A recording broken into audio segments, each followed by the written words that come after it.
Welcome, everyone. This is your friend, the DN What If, here with another exciting fanfiction. Today, we're diving into the story of What If Deku Had a Tattoo Quirk? If you enjoy this video, don't forget to hit that like button and subscribe for more fanfiction content just like this. Now, let's get started with the fanfic. Alright. He placed the cold wet patch of paper onto his skin and pressed in there tightly for a few seconds. It was something he had done hundreds of times, an act that he had perfected, so much that he could do it flawlessly 10,000 times without a single slip-up. He peeled off the paper and examined his handiwork. You can do this. A small caricature of All Might rested on his arm for a few moments before it began to move around, still flexing and smiling like nothing was wrong in the world. A few seconds later, a small fiery endeavor head appeared and began to breathe fire at it. For once, would you two not?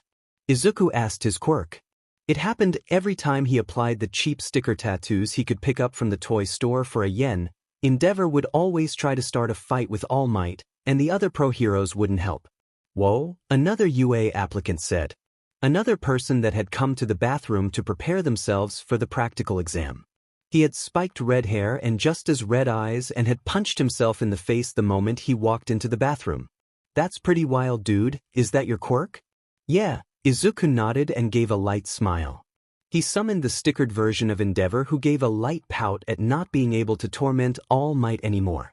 I'm a living mural. Any art that gets put on my skin becomes alive and I can summon them. And kind of control them. Oh, that beats my hardening by a mile. The redhead held up his hand and turned his arm into a jagged rock-like substance that actually looked like it was hard, which was something that Izuku considered pretty useful. But, why are you just putting on those sticker tattoos? Wouldn't you be better off with something manly? Like an actual tattoo of a tiger or a shark. Something manly.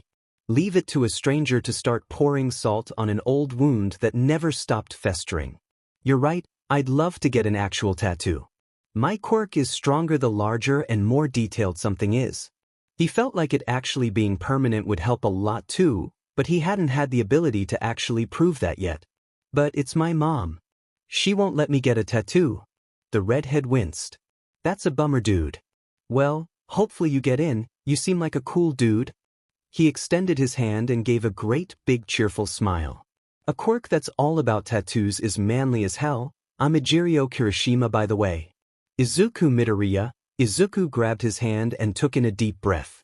I hope so too, best of luck out there. You too, man, and is that normal? Eijiro pointed towards Izuku's sides where a miniature Hawks and Miruko were fighting it out. Yep, he let out a long sigh and then smiled. They kind of have a mind of their own, they'll do what I tell them, but they still have their own personalities. Radical? Who the hell still uses that word? So, what happens when you wash them off? Do they die? Izuku glanced at the temporary tattoos currently running amok on his body. I have no idea. XXXX. Ever since he had first put on an All Might sticker tattoo during Katsuki's 5th birthday, and it came to life to punch Katsuki in the face, Izuku had known that temporary tattoos weren't strong. They were incredibly weak. A light tap could destroy them, and they could barely even do any damage. Endeavor could boil water eventually, Hawks could maybe cause a paper cut, Miruko's kicks were a bit like having a wad of paper thrown at him, and All Might just flexed. Izuku watched as his tattoos along with his hopes and dreams were completely and utterly crushed underneath the smallest possible robot he could have found. Given that it was still the size of a car, it wasn't all that small, but there was absolutely nothing that his pathetic little temporary tattoos could do about it. Fuck! Izuku shouted, and pulled out a Sharpie from his pants. A desperation move in every sense, he dragged the marker along his extended arm and ended the tip with a sharp-looking arrow. Permanent marker was just about the only thing that gave credence to his quirk being stronger the more permanent the marking was. In the case of anything drawn with a Sharpie, he could use it as a weapon that was about as solid as something made of metal. With another roar, Izuku tossed a poorly drawn spear towards the robot. As expected, it bounced off. The robot turned towards him, its lone red light acting like an eye. Was he going to die in the UA entrance exams? The robot sped towards him, its armor-plated body ready to crush him. He flinched and waited for pain. Instead, he heard the sound of metal bending and tearing.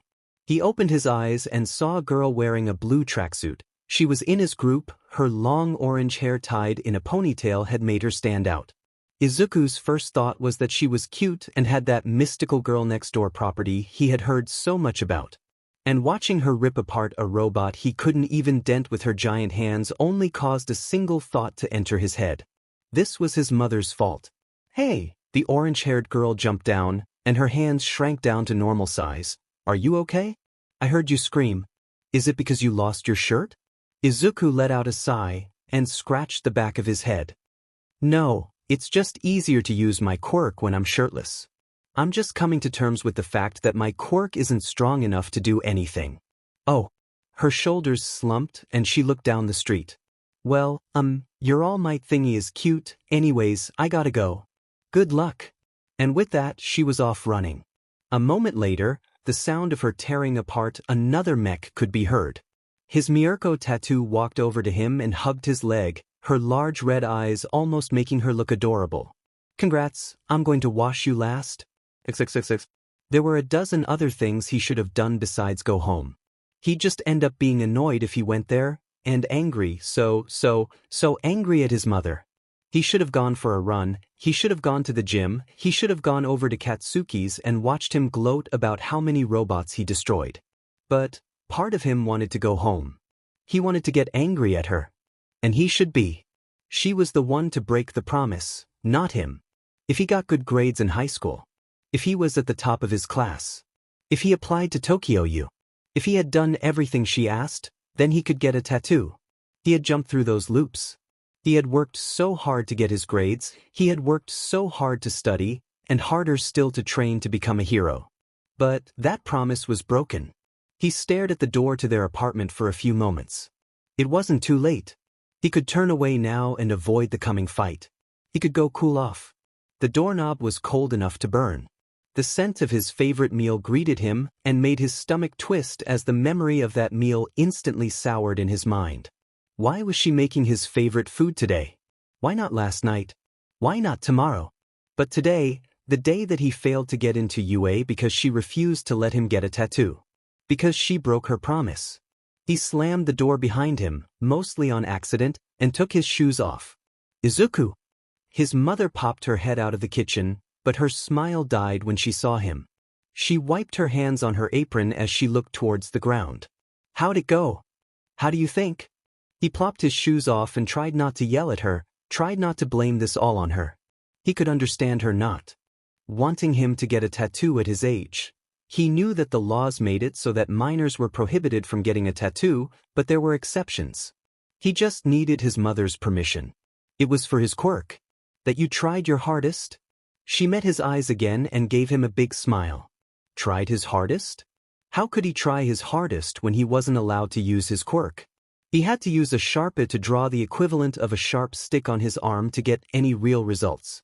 The stupid sticker tattoos he had were worthless. How the fuck could he try his hardest when she broke her promise?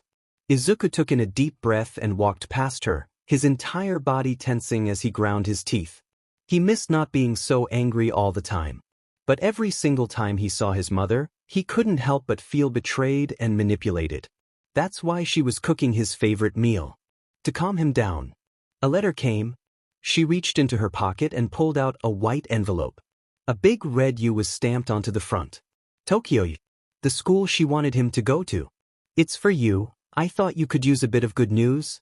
It was still sealed. At least she still respected his privacy. He nearly tore it from her hands and ripped the envelope open.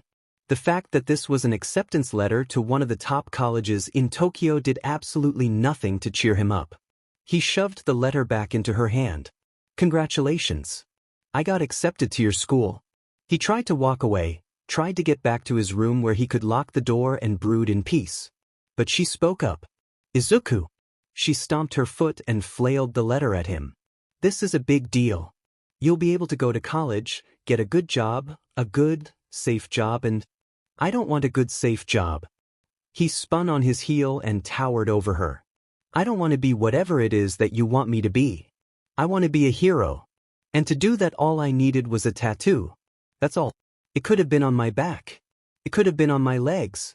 It could have been hidden so that it could only be seen when I was doing hero work. But because you broke our promise, I couldn't get one. You're the reason why I failed to get into UA, and I'm the reason why I got into Tokyo U. She started to cry. It wasn't the first time he had made her cry. It wouldn't be the last. He turned, taking a few steps away from her and towards his room. All you had to do was support me, Izuku. He could hear the sound of her breaking down once again.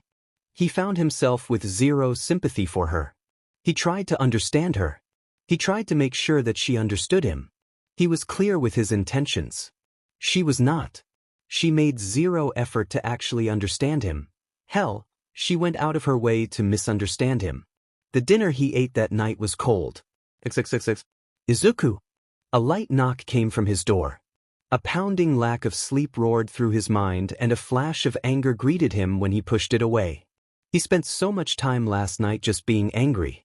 His sketchbook was filled with designs for his tattoos he'd get the moment he could.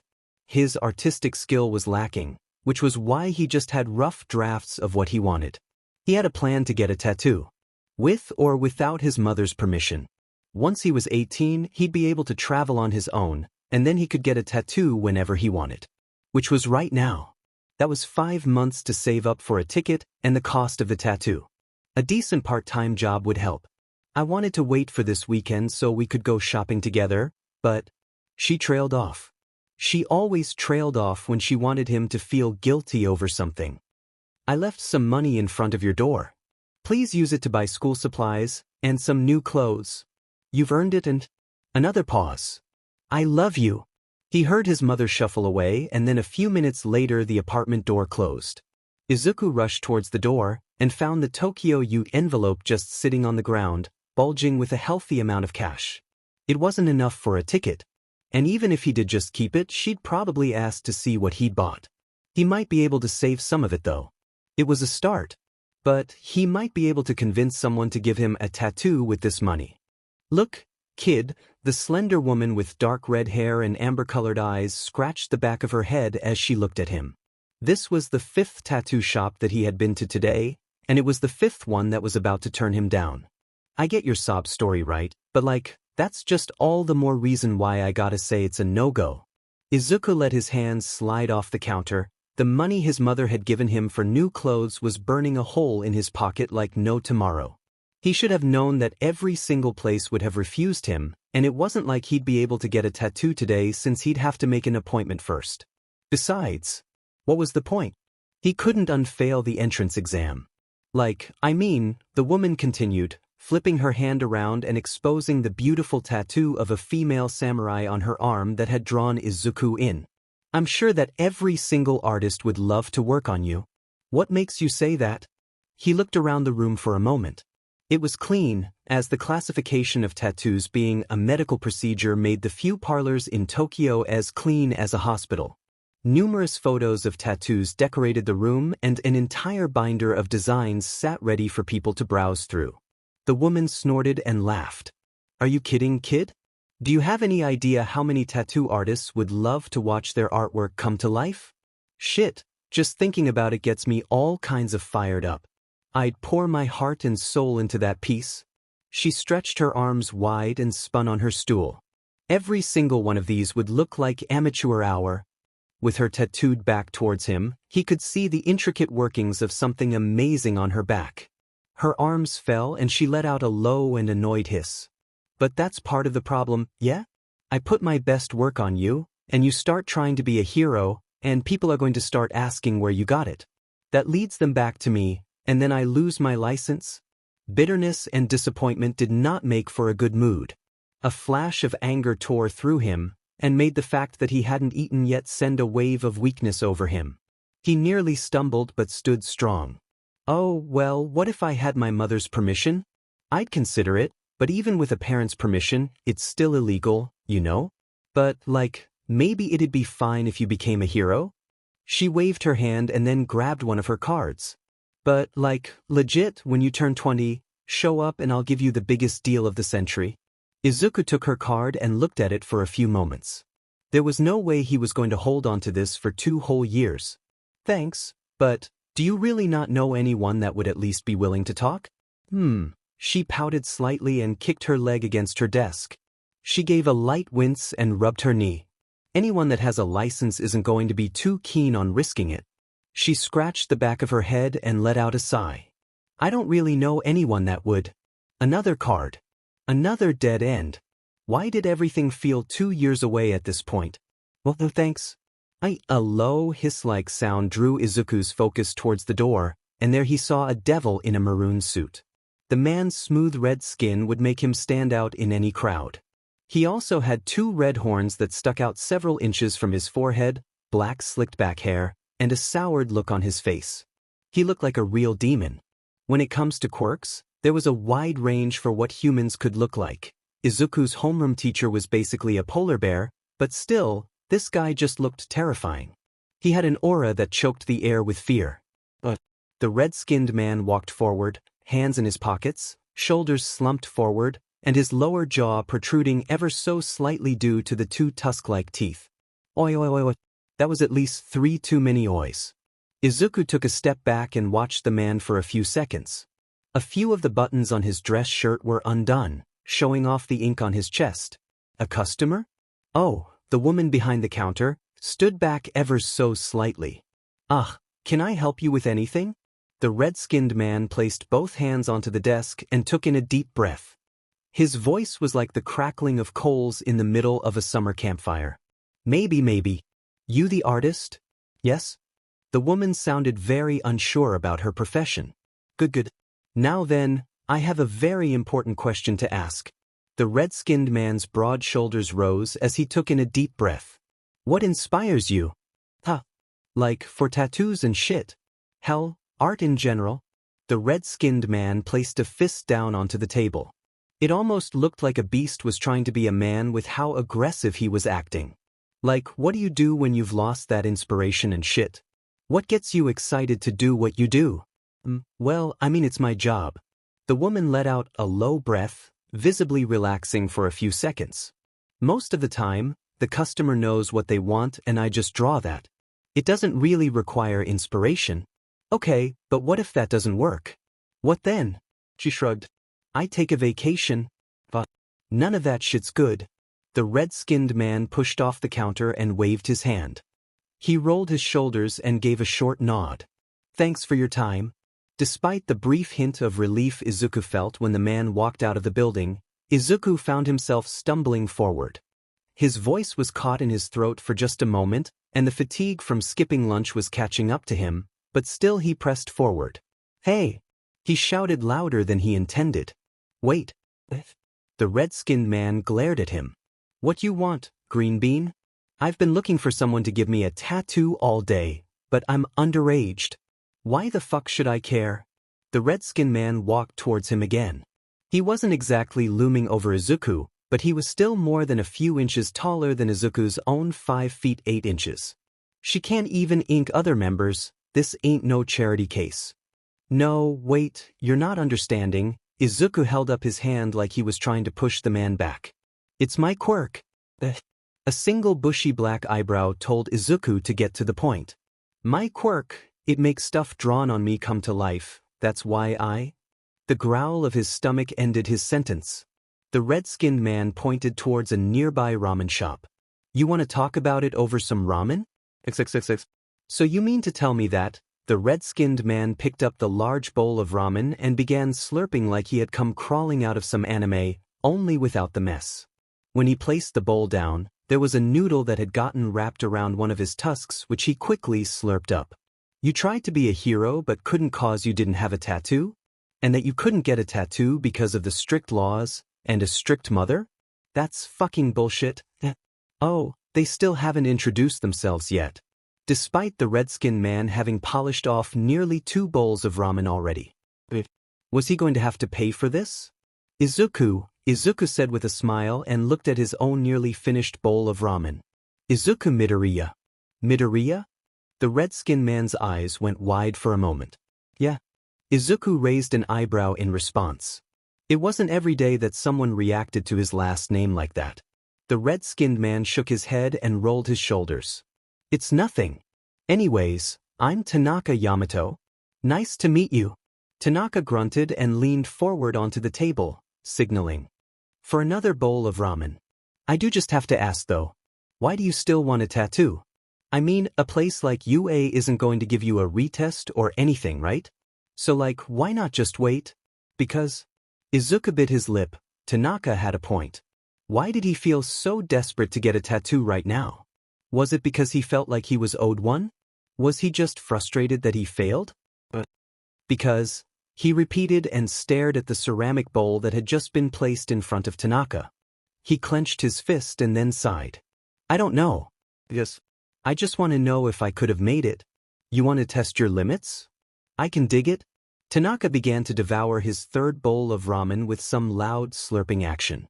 That's what I do every chance I get. But, another question. The bowl was half empty when it was placed down, and Tanaka gave Izuku a glare that on anyone else would have looked like a pout, but on Tanaka it looked like Izuku was half a syllable away from losing a limb. How does this help me? Izuku felt his voice crack just by drawing in a breath. Well, everywhere I've gone, they all talked about how much they wanted to tattoo me. That the idea of seeing their work come to life was an inspiration. So, I don't know, maybe it'd be the same for whoever it is you're trying to help. Tanaka leaned back in his seat and crossed his arms, his yellow eyes closing while he stroked his chin. I'm not the artsy type, so I really wouldn't know how this inspiration stuff works, but I've been trying to get her inspired for a while now. I got her a computer, a bunch of paint stuff, and even a giant brush, but all she uses that for is whacking me upside the head. So far, nothing's really worked. Izuku hummed and nodded along to what Tanaka was saying. Can I ask about her? Who? The girl you're trying to inspire? Oh, right, my little sister. Orie.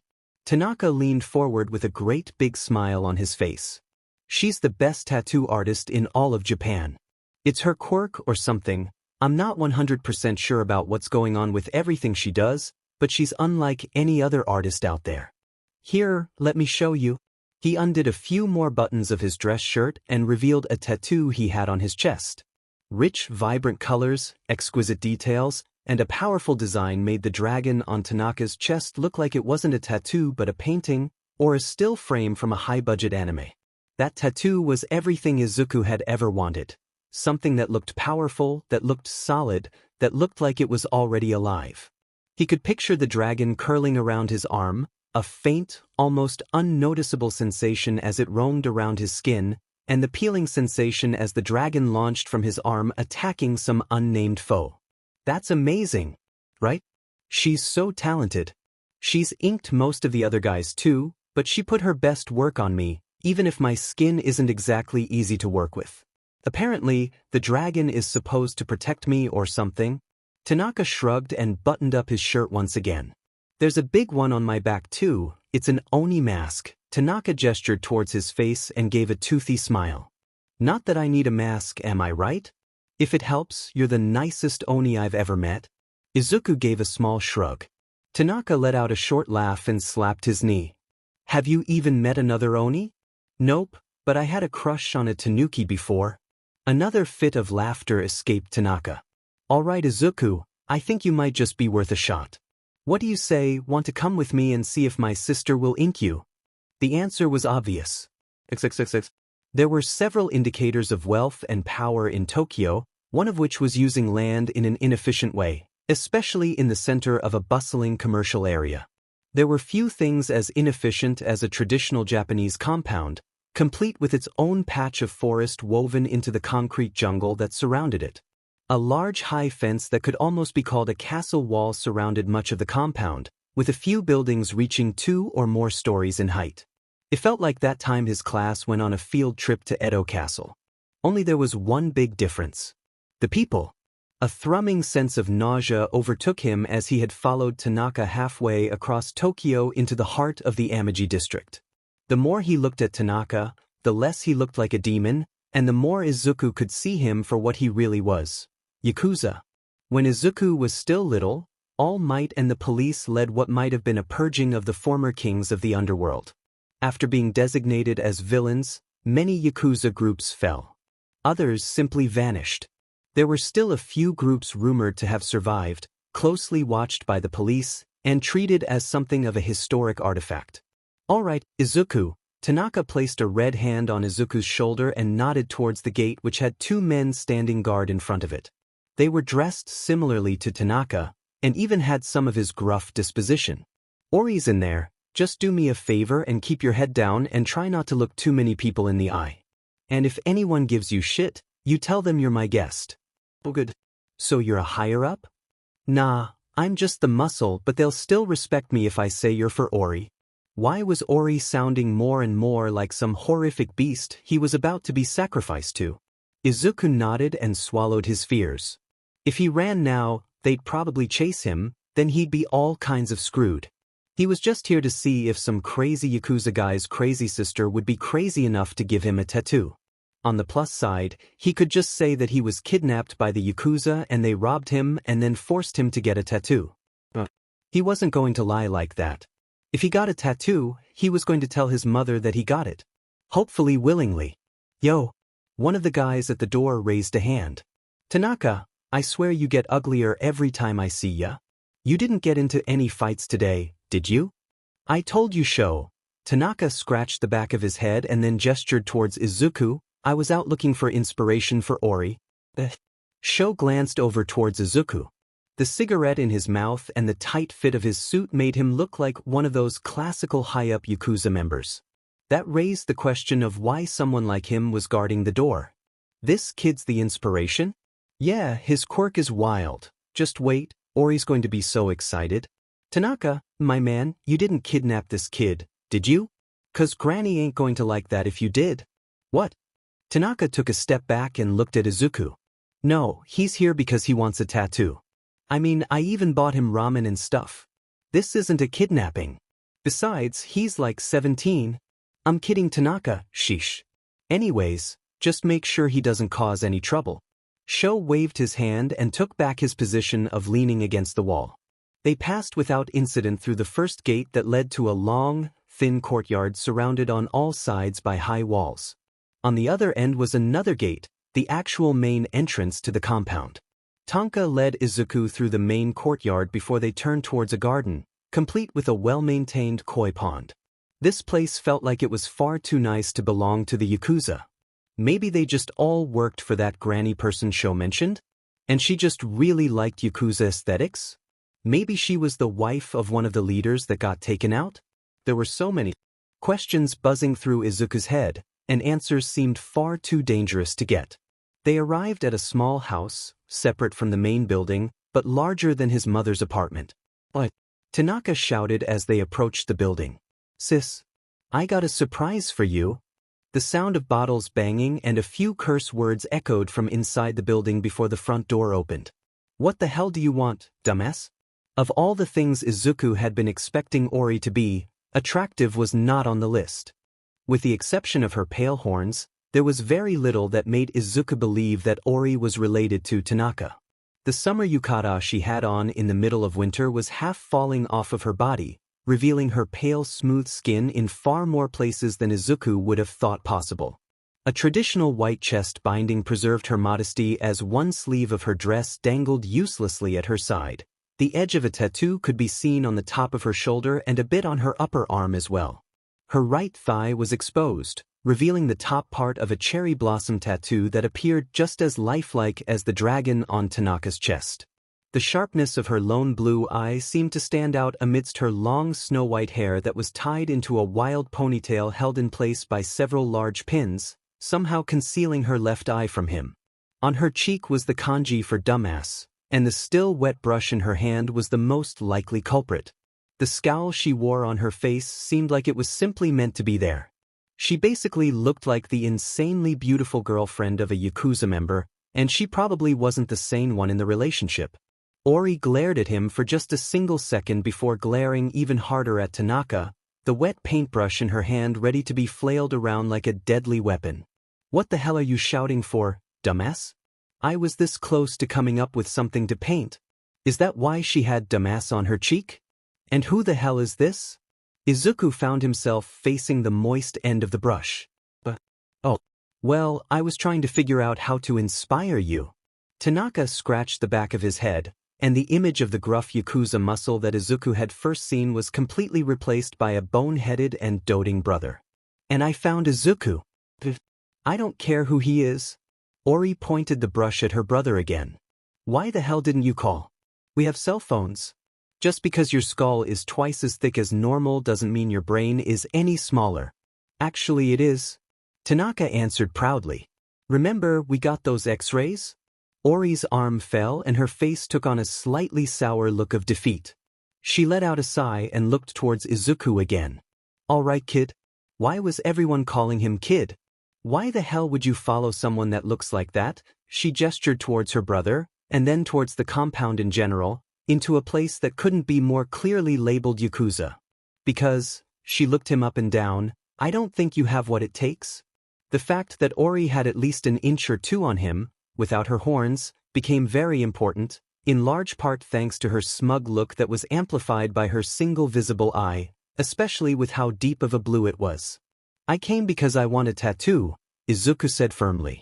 If it was some scary Yakuza guy or Tanaka, he might have been a bit more gentle, but there was something about the smug condescending nature of Orie that was driving him crazy. Oh. Orie crossed her arms and raised an eyebrow. And what makes you think I'll just give you a tattoo?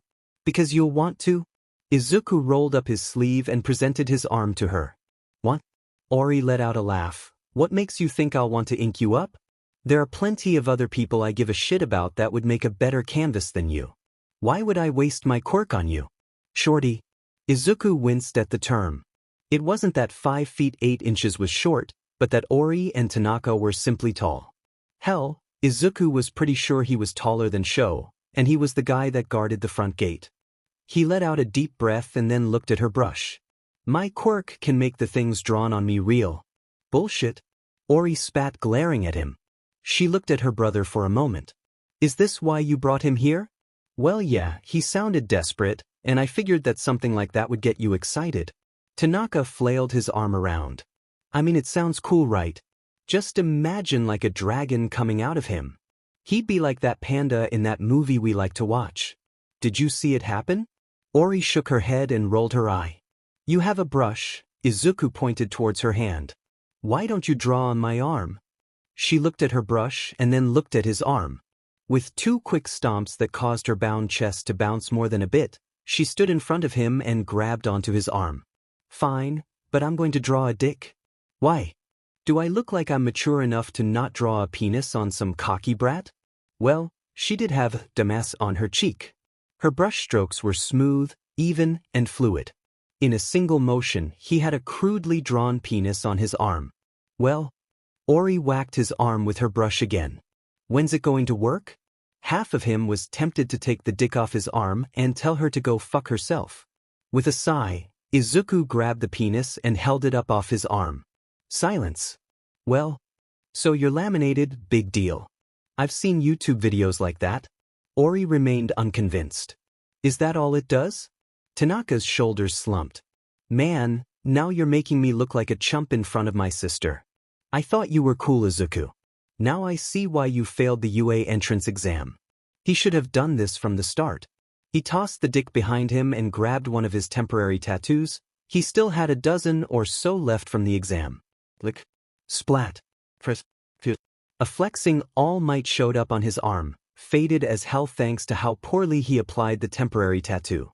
Once again he was greeted with silence as All Might moved on his arm, flexing and acting like an arrogant asshole, just like he always did, only this silence was in awe.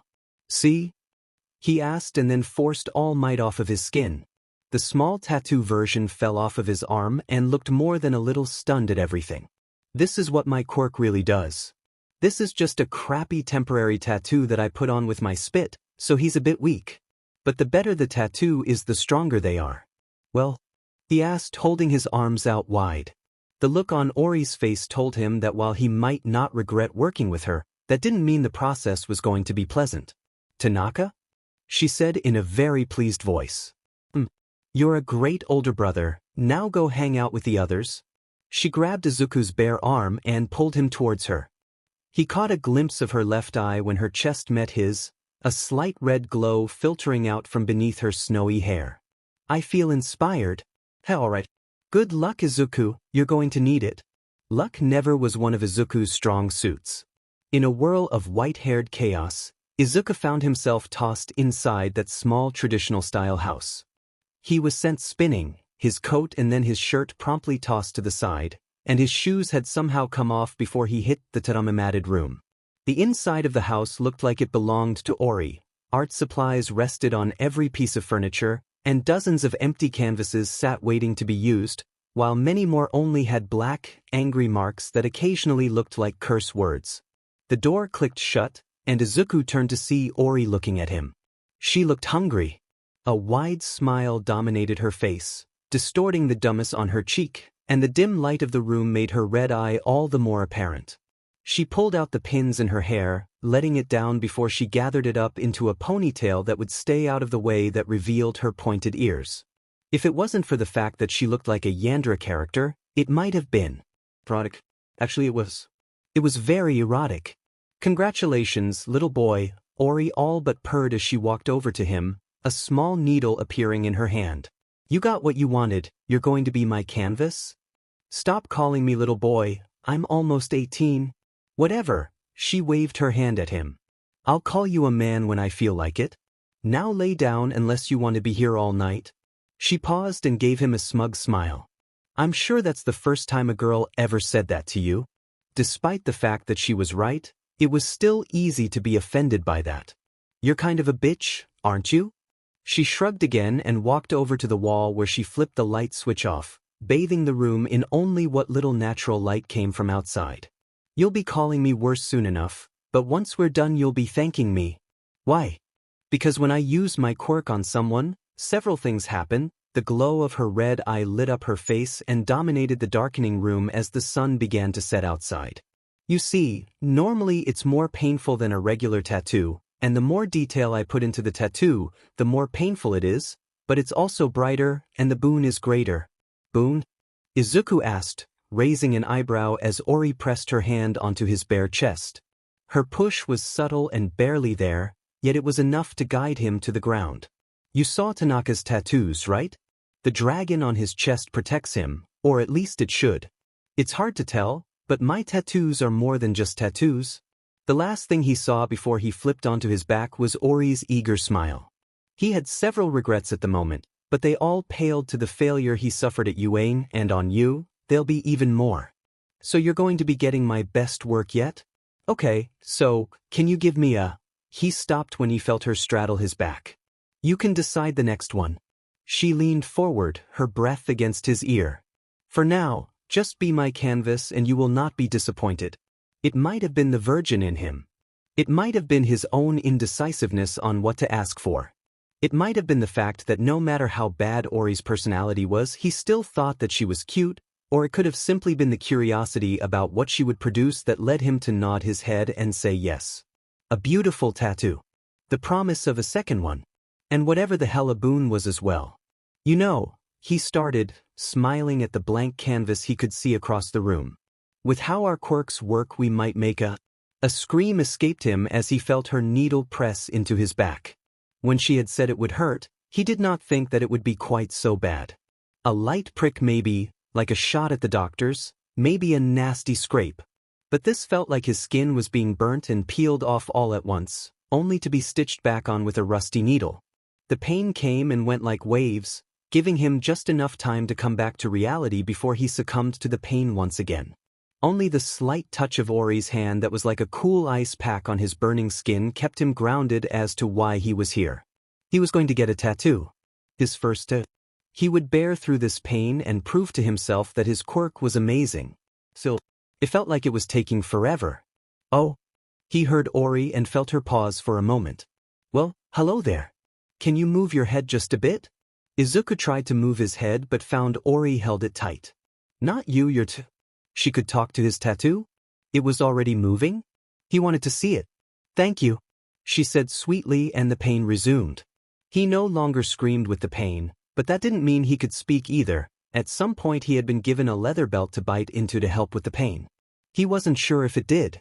Pain and time blurred into one existence of pure suffering that seemed inescapable. And then, it was over. Done.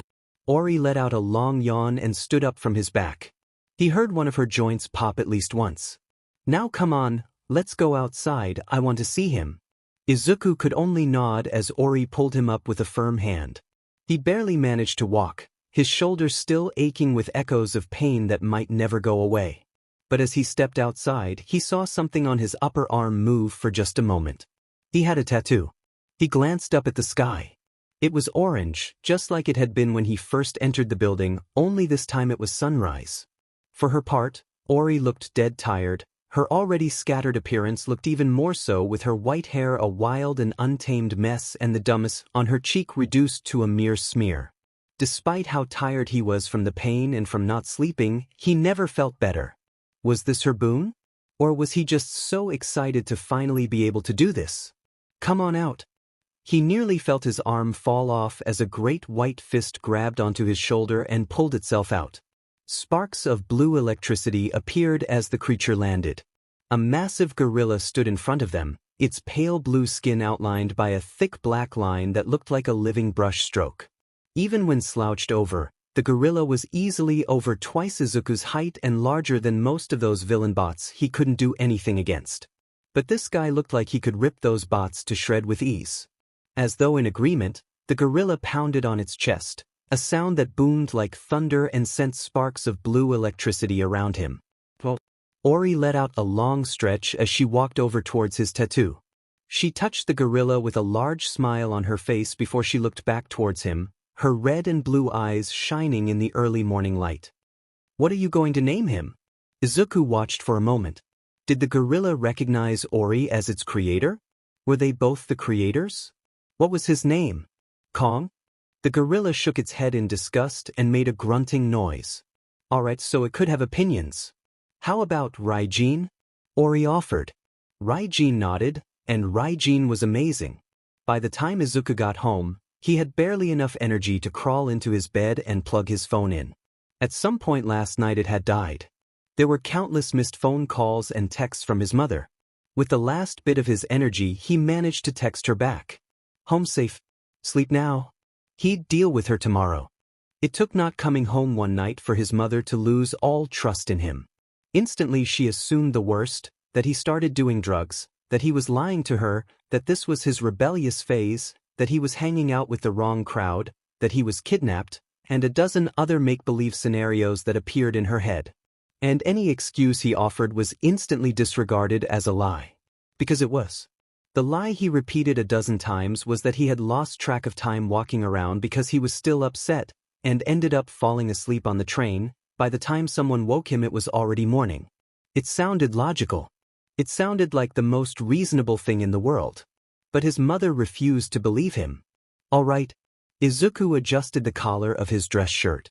It felt strange no longer being forced to wear his school uniform, but since he was going to Tokyo U, it was expected that he at least dress the part.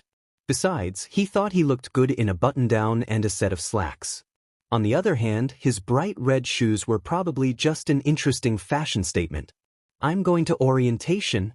He honestly didn't know how much sleep he got last night as he kept getting woken up by random pains in his body, mostly on the bottom of his feet, sometimes his legs or arms. Nothing too bad, but it was just enough to wake him up. It had been like that for the past couple of days. It wasn't his first day of classes, those weren't for another month. But there was a lot he could get from orientation. Like a good dose of pressure in trying to figure out what the hell he wanted to do with his life. It wasn't like UA was the only path to being a hero, there were other avenues he could take, they were just less than ideal. Still, it would have been nice to go to UA. And where are you going afterwards? Inko asked. She moved and adjusted his collar again, somehow making it feel 10 times worse. She stuck out her hand and his tie floated over towards her. And what about your tie? I don't need to wear a tie. I could just wear a t-shirt and it would be fine. It's just orientation. He pushed her hand to the side gently. And I'll probably eat lunch at campus and then come home. Inko narrowed her eyes slightly. She still didn't trust him. Well, okay, but text me if something changes, alright? Especially if you meet some friends there. My baby's growing up so fast. Inko gave a light gasp. Not from her being surprised or anything, but because she thought that was what was cute for moms to do. You might even meet a girl. Izuku rolled his eyes and let out a sigh. That's not going to happen, Mom. Now can I go? Yes, and remember to text me where you are. Inko held up his phone and handed it to him. Please? Izuku sighed. I'll try. He really needed to thank Katsuki's mom for talking Inko out of putting a tracking app on his phone. That would have been way too much. It wasn't even like he was even going to do something he shouldn't. Technically, aside from going to a Yakuza place one time for an illegal quirk-based tattoo from a crazy woman that was the very definition of a hot mess, he hadn't ever done anything remotely bad with his life. It was hard to believe that was over a week ago, but if he closed his eyes, he could still feel the sensation of Orie burning, ripping, shredding, and all around inflicting a great deal of pain into his back for the sake of getting a tattoo. And it had been rewarded. Keeping Raijin a secret from his mother sounded like it would have been a monumental task that bordered on the impossible. However, Izuku quickly realized that he could freely move his own tattoos. That made it so much easier to just hide Raijin whenever he wanted, or where Raijin just wanted to be. Currently, Raijin was hanging out on his arm doing tattoo gorilla things. By Izuku, the door was shut behind him and he headed towards the nearest station. Thankfully, Tokyo Yuke wasn't terribly far from his mother's apartment, but it was far enough that he might be able to justify moving to a student dorm close by. Things to think about for sure, but more pressing was the great ape currently hanging around on his skin. Having Raijin and not knowing what exactly he could do was killing him. He finally had a tattoo that could do more than just be a neat party trick. He wanted to take Raijin somewhere and just watch him go nuts on something, but the chance simply hadn't come to him yet. He still had school, and now his mother was watching over him like a hawk, not to mention he couldn't just bring out his quirk in public for no reason. He needed to get away, go somewhere where he could summon a giant gorilla and not be judged. Especially once said gorilla actually started to destroy stuff. He didn't get to ask Orie about what the lightning was about. Was that just aesthetics? Raijin's base tattoo had those bits of lightning around him, so they could just be there for show, but what if they weren't? What if Raijin actually had some kind of thunder-based power? How strong was it? What could he do with it? There was something he gleaned from his quirk after getting Raijin, like the connection he felt between him and his tattoos. It was loose, more empathetic than anything, but he could feel that Raijin was just as eager as he was to get out into the world and show off. What he didn't know was whatever the boon was that Orie had mentioned. He didn't feel any different, but she said the dragon on Tanaka's chest was supposed to protect him. How did that work? If a dragon was protection, then what was a gorilla? And wait, wasn't a dragon tattoo only for higher-ups? Wasn't Tanaka just the muscle? Or was that just some myth he picked up from something? Maybe he knew absolutely nothing about Yakuza culture beyond the fact that Tanaka looked like a demon and Orie acted like one. XXXX. Orientation was boring as hell. It was just a giant welcome party that went over what the campus had to offer, like the food court, or the gym, or their arts program, or the fact that the college existed. They even had a few alumni giving a speech about how great they were for going to Tokyo U. It just felt hollow. He had dreamed so much about being a hero that he had completely tossed away any other alternative. He had a meeting with some counselor to help him out with that in about 2 hours. The meeting wasn't expected to last longer than 30 minutes. 30 minutes to figure out what he was supposed to devote the rest of his life to. Izuku glanced at the mediocre food that he had absent-mindedly devoured before he leaned back in his seat. At least the food at Tokyo U was pretty good. With a heavy sigh, he leaned back in his chair and stared up at the ceiling. What am I going to, Orie? A pair of pale horns tipped with red and a piercing blue eye that could make the sky jealous greeted him along with a smile that reached her eyes and then some. So, if it isn't my favorite canvas? She swooped past him and took the seat across from him with an expert level of grace that had her long black skirt flowing like she was in a dance. She looked completely different and yet the same from when he had last seen her just over a week ago. Her long, snow-white hair was straight and loose, with some of it falling around her horn to cover her red eye again, and part of her smile. She had on a loose white blouse with only the top button undone, and a black vest that hugged her curves tight. Her long black skirt was slanted to one side, showing off just a bit of her long tan. Boots. You look like you're trying to be a pirate on casual Friday. Izuku tried not to get caught too off guard by her smile. He could still feel the pain of her quirk. You're the first one to get that. Orie clapped her hands and put one boot up on the table. Check out these new boots I got. I think they just scream yar, give me your booties. Yeah, they do. Izuku blinked and then shook his head. Wait, what are you doing here? What do you think? She shot her arms out wide and gave a big grin. I'm a student here, art major. Or at least I was, haven't actually taken an art class in a while, but I am next semester. In the meantime, I hang out and eat the food. What about you? What's your major? Izuku just shrugged. Orie snorted and took a bite of her food and hummed before she pointed her finger towards him with a snap. But hey, you'll find something. Worst case scenario, you go like, business or something. I don't know, you seem smart, but not like computer smart. I think it's the freckles. My mom wants me to be a doctor. Everybody's mom wants their kid to be a doctor. Orie snorted and waved her hand like it wasn't any big deal. She leaned forward, one elbow on the table as she rested her cheek on her palm. He could nearly see the glow of her red eye as her smile grew again. But enough of the boring stuff, have you let Raijin out? How is he? I haven't had a chance to let him out, but I guess he's fine. I think he might be a bit bored. Izuku shrugged and then tapped on the table lightly. I remember you mentioning something about a boon? What's with that? Oh, she stopped smiling and waved her hand like it was no big deal. She moved her hair for a moment and flashed her red eye at him. I mean, apparently the tattoos I make with my quirk are more than just tattoos. I told you about my brother's dragon, right? How it protects him? Yeah, you mentioned that. Izuku leaned forward a bit and then glanced around the food court. Honestly, he had no idea how much of this he should be talking about in public. But how? No idea. I should have used a better example. She tapped on her chin and then nodded. Oh, right, you saw it right? The cherry blossom tree on my thigh. Yeah, what did that do? Make me tall? Huh. So, like, when I was 15, I was jealous that everyone was taller than me, and then one day I went a little crazy and then gave myself a tree tattoo. Right after that, I started growing, and then before I knew it I was the tallest and bustiest girl in my class. So yeah, cherry blossoms gave me puberty, she finished with a light shrug and then pointed at him. Though, I could have also been a late bloomer. There's also the tattoo on my brother's back. It makes him scarier than normal. But he's already pretty scary. So you're telling me it might be useless? More that it might do anything. I'm not even sure what boon a giant lightning gorilla might give. She squinted and looked at a bit of fruit on her plate. Maybe you'll get more out of potassium or something. I dunno, do gorillas eat bananas? Or is that just like a Donkey Kong thing? Izuku could only shrug. Alright, but, not that I'm complaining or anything, but why a gorilla? Orie hummed and took another long bite of her food.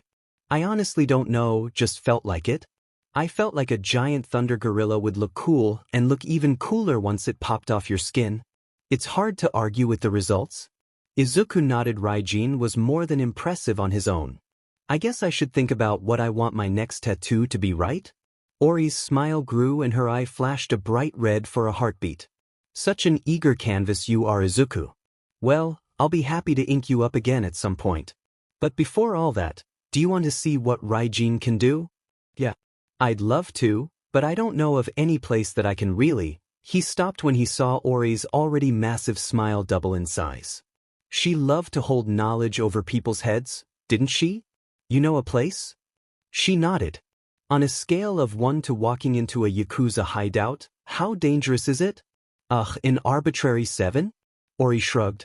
I mean, it's normally not dangerous or anything. But what do you say? Come on, it'll be fun. It's not like you have anything else to do, right? Izuku opened his mouth to protest, but the smile pulling on his lip and the sensation of Raijin pounding its chest forced him to stop. He wanted this. Sure, but I'll need an excuse for my mom. Why? Orie looked slightly offended. Because I'm on a short leash ever since I came home after spending the entire night out? Orie blinked. Oh, that's my fault, huh? Well, mostly your fault, I guess. You should have come earlier or something. Orie spun around the table and sat right next to him. Here, give me your phone. Before he could object, she swiped it from him, opened the camera app, and pushed herself close to him. Come on, smile. He flashed an awkward and forced smile, and Orie took the photo. You suck at smiling, be more photogenic next time, Izuku. She slid back over to her seat and resumed eating. But there, you can send that to your mom and tell her you're going to hang out with this hottie you met at college. That might actually go over well.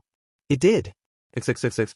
Much like Tanaka had done over a week ago, Orie had led him halfway across Tokyo and into the Amaji district, but this time they didn't go to the compound. Instead, he found himself following her as went into a large warehouse. From the outside, there was nothing but silence, but as they walked through the doors and went down several flights of stairs, Izuku began to feel it. A loud pounding bass that got his blood pumping. The cheer of a crowd. And then, the sounds of battle.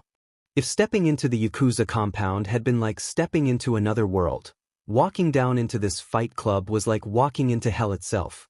With just a few short steps, his heart was already pounding to match the endless beats that seemed to engulf everything around him. The lights were flashing and the people were closing in around him. There were so many of them, and of so many different kinds.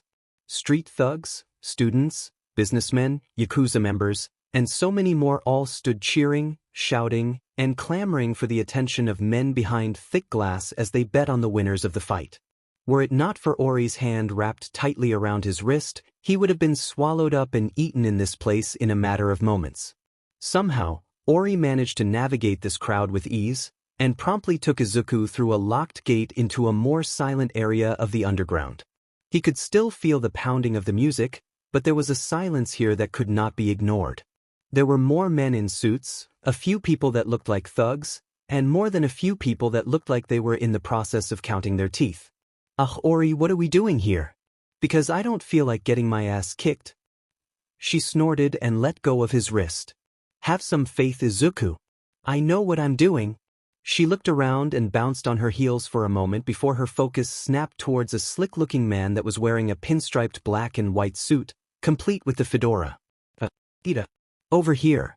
Ida, who had been staring at them the whole time, pushed himself off the wall and walked over.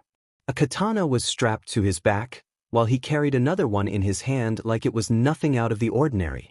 With an overly pleasant smile on his face, Ida gave Orie a slight bow, his free hand going over his heart while his straight black hair swung freely for a moment. Lady Orie, it's good to see you out and about. Sadly, if you're looking for your brother, he's not why I'm here. Orie waved her hand like it was nothing and then pointed towards Izuku. Ida, this is Izuku? Ah, Ida's pale green eyes widened as he turned to look at him. So this is the canvas you mentioned? Again, Ida gave a light bow. It's a pleasure to meet you, Izuku. Yeah, Izuku, this is Ida. He's not as creepy as he looks, he's actually really nice for an old guy. Ida gave a slight glare towards Orie. I'm 28. That's nice. Orie bounced on her heels and looked around the area for a moment. Anyways, Ida, can you keep him out of trouble? Ida finished as he gestured towards Izuku with a slight head tilt. It would be my pleasure. Great. Orie clapped her hands and smiled at both of them. Izuku, I'll be right back. I'm just going to see if there's someone here that Raijin can fight and see if we can put you in quicker. I'm so excited. With that, Orie was gone, bouncing down the long concrete hallway and then around a corner with all the confidence of a kid at a playground. It's been a while since I've seen her so excited, Ida muttered in a subdued voice, his head swaying side to side a bit like a puppet. I'm going to cut. Straight. To the edge. With you. Straight to the edge? Was he making a pun? Was it a Quirk pun? Why did people make those? Was he supposed to start making tattoo puns now? The slight glint of steel as Ida unsheathed his katana just a hair brought that train of thought crumbling down. Ah, Izuku held up his hands and blinked. I'm not going to do anything. Oh, I know. The katana was fully sheathed again. Because if you would have the entire might of the Amaji group bearing down upon you. I didn't realize she was that important. Izuku kept his hands up for a moment as he watched Ida's posture relax. Is she like a Yakuza princess? In a way. Ida gave a slight nod. Her family story is tragic enough. Most of us just want to keep her safe. Something tells me she makes that hard. How observant you are. Ida cracked a smile and glanced down at Izuku. I suppose proper introductions are in order. I am Ida Kirimasa, I'm Tanaka's captain. I'm Izuku Midoriya. Izuku stuck his hand out and met Ida's pale green eyes. It's nice to meet you. This was the second Yakuza he had met that was surprisingly nice. Orie didn't count. He still wasn't sure if she was nice, or just nice to look at. Izuku, Ida took his hand and leaned in close. Midoriya? Was it? Yep. This was the second time that a Yakuza member had reacted to his name.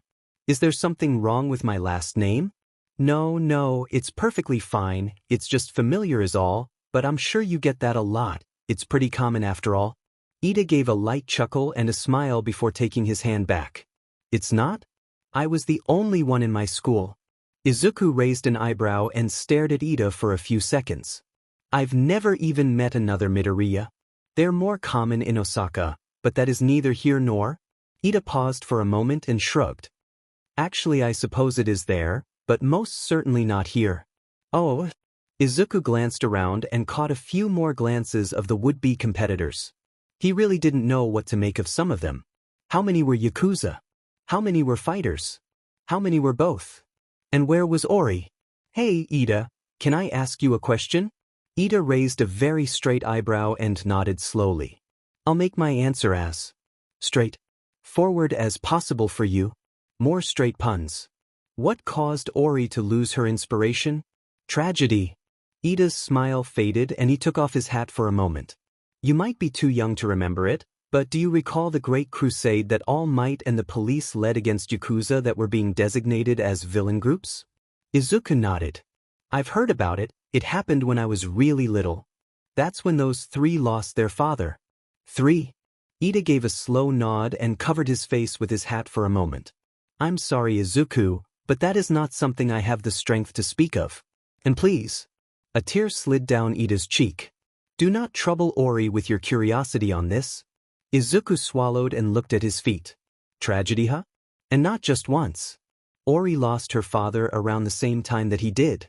But Ida said there were 3 of them, yet he'd only seen Orie and Tanaka. And she lost her inspiration 2 years ago. Something happened to the third one. Great, now he was curious about Orie's family history. Maybe he could get it out of Tanaka pretty easily? He seemed pretty open. Wait, Izuku looked around the area again. Shouldn't we be wearing masks or something? Ah, Ida dried his tear and placed his hat back on top of his head. You're thinking of the underground masquerade. That one was based out of Osaka, and had a different set of standards than here. Wasn't an underground fight pit just an underground fight pit? I can see it on your face, Ida hummed and smiled. You see, ours is just a bit safer in nearly all regards. And we make more money. How? I'm not at liberty to say. Ida nodded down the hall. Ah, here comes an even more excited Orie. Ida gave another short bow and a wink. I trust everything went well? You bet. Orie grabbed Izuku's hand and pulled him along. Come on, Izuku, I got Raijin a match. Thanks for watching over him, Ida. You want to join us? Tempting though that may be, I'm afraid I'm needed elsewhere. Best of luck to you too.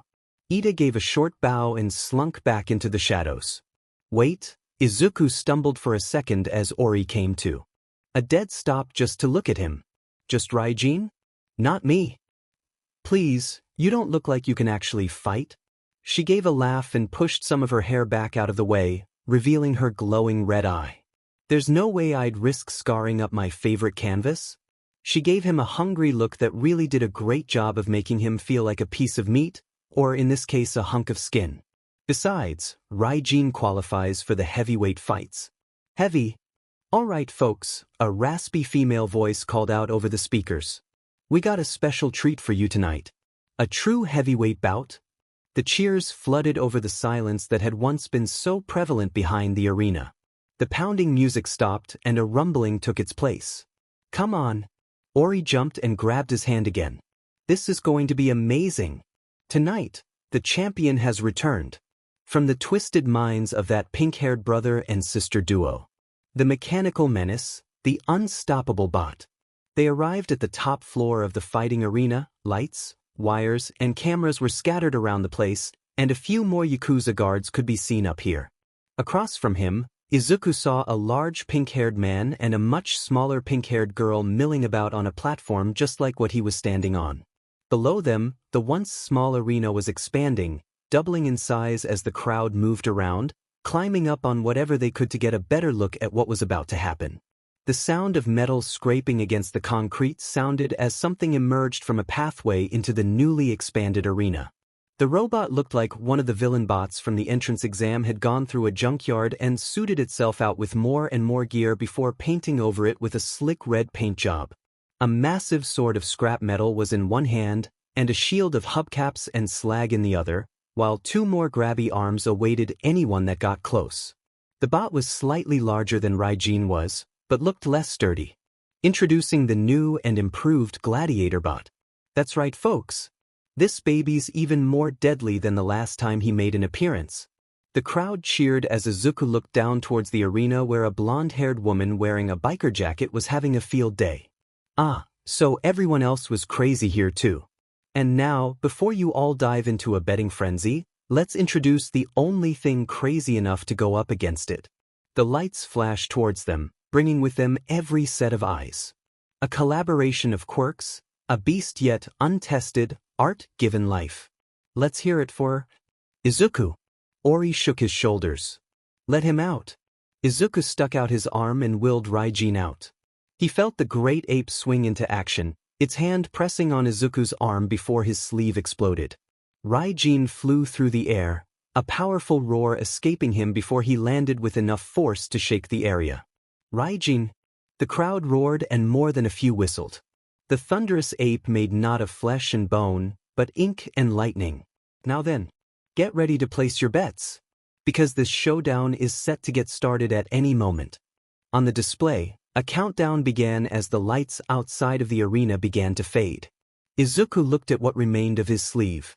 He probably should have taken it off, or at least rolled it up so Raijin wouldn't destroy it.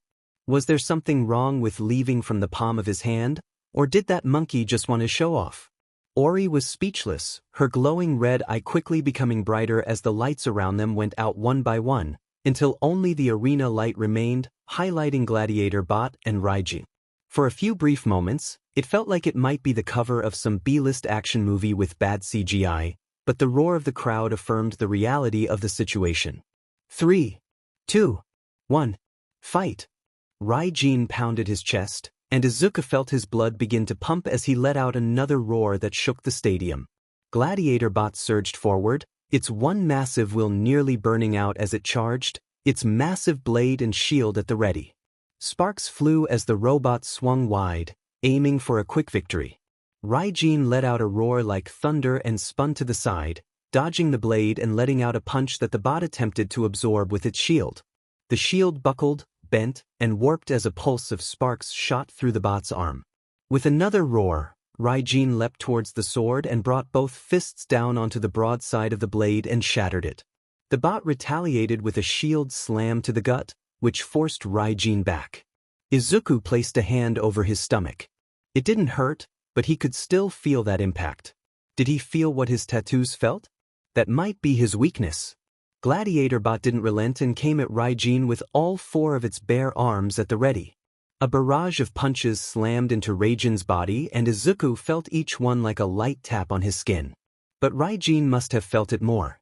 Raijin roared and slammed both arms down onto the bot's back, then grabbed onto one of its arms.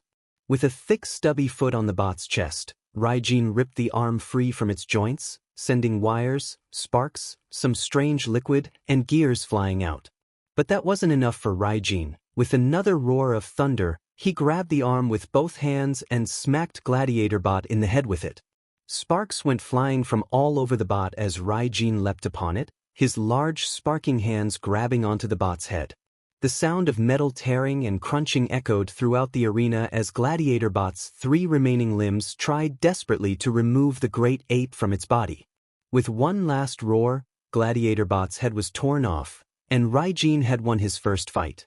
XXXX. It was late by the time Izuku got to his mother's apartment, and he had more than enough prize money in his pocket to do whatever it was that he wanted with it. If he got paid like that once a week, He'd be able to pay his way through college and rent his own apartment. It was so much money, and it was just burning a hole in his pocket, begging to be spent. But on what? A new laptop? A giant meal? Better clothes? There were so many things he could spend the cash on, but so few things he actually wanted to buy. Maybe he should just start saving it for something? What on earth did people do with fat stacks of cash they got from an illegal underground fight club? Drugs and alcohol? Neither one of those sounded appealing to him. Considering how he hung out with the Yakuza twice now, that was probably a good sign. Or something. The only thing he did buy was a new shirt on his way home. Hopefully his mom wouldn't notice. He creaked open the door and was greeted by the sound of a dinner long since cooked, though his stomach wasn't complaining at the idea of cold food. Still, it was a bit on the late side and he didn't want to talk to his mother for a number of reasons. Maybe he could sneak some and just hide in his room for a bit. Izuku. The chill in his mother's voice caught him off guard. Where were you? She stood in the hallway, bathed in the dull light that came from their kitchen. His head was down, her entire body looked like she was shaking and he could see the tear stains on her cheeks. He scratched the back of his head. He almost couldn't look her in the eye. But he did. He glared at her, challenging her. I went to the movies with Orie. I texted you, remember? Oh, I see. Her mother's voice stopped shaking as she looked up at him with a firm sadness in her eyes that piled on guilt. She presented her phone to him and a video started to play. So this isn't you? Give it up for her. The crowd cheered and the phone zoomed in on him holding out his arm. Raijin. Inko pressed pause as the camera zoomed in on Izuku's face. Same pants. Same shoes. Same him. Same Orie. Different shirt. No use denying it. How'd you get that? That doesn't matter. She stomped her foot on the ground. Why were you there? Tell me, Izuku. Why were you there? Why were you fighting? Where did that gorilla come from? Why can't you just tell me the truth? You want the truth? He shouted and stomped his foot right back at her. The fake gasp of shock she let out wasn't going to stop him. This is your fault. You didn't let me get a tattoo for my quirk. You're why I failed to get into UA. So what did you make me do? He unbuttoned his shirt and willed Raijin to stand on his chest. You made me desperate enough to go to some Yakuza artist and get this done.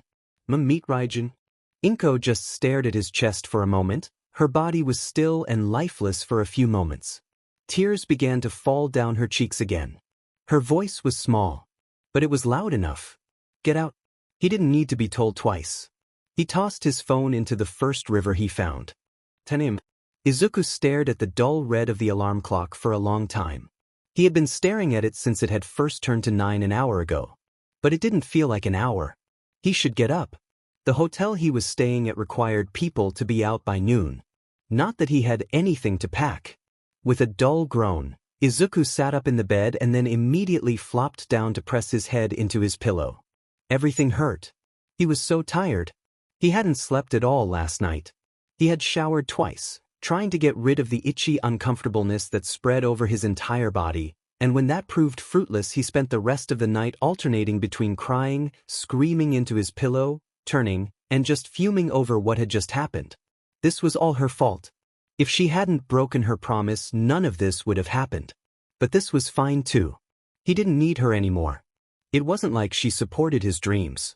She only offered support for her dreams. Join a sports club? That'll help him in college. Join a gym? Fit students had better job aspects. Get a tattoo so he could become a hero? Lies and broken promises. Anger spiked and Izuku pushed himself off the mattress. He couldn't lay in bed all day. There were things he needed to do. There was no point going to high school. Finals were over and he was accepted into Tokyo U, and it wasn't like he had any clubs or friends to really make going back appealing. Besides, if his mother was looking for him, that'd be the second place to look. It was why he didn't bother going to Katsuki's place. Their parents were better friends than they actually were, so Mitsuki would probably just snitch on him. Standing, Izuku grabbed his clothes and glared out of the hotel room window as he got dressed. He needed to find a place to stay. Something more permanent than a hotel room. But the problem with that was that he was 17 and he'd need to have someone financially back him. Normally that'd be a parent or proof of employment. Maybe he could talk to the university into not only giving him a dorm late but also letting him move in early. Money shouldn't be too hard of a problem. He could, in theory, just go to that fight club again and earn some cash using his quirk. But that was illegal, wasn't it? Betting on fights, quirk-based fights in general, there was a reason it was hidden under a warehouse. Besides, would he even be let in without Orie or Tanaka? Ida might let him in. Actually, he seemed to be a pretty popular contender last night, so he might be able to just walk in if he somehow introduced them to Raijin first. Izuku sighed and looked at his bare chest for a few seconds. Raijin was currently on his back and asleep, at least one of them got some rest. If I had had you a few weeks ago, things would be so much different. The fight with the robot last night had proved that. It had sealed the fact that he could have been a hero if only he had been given a chance to use his quirk's full potential. If his mother hadn't destroyed his chances, he'd be going to UA and he wouldn't have gone to that underground fight club. Hell, they wouldn't be fighting. He recessed his forehead against the still cool glass and let out a long sigh before putting on his shirt.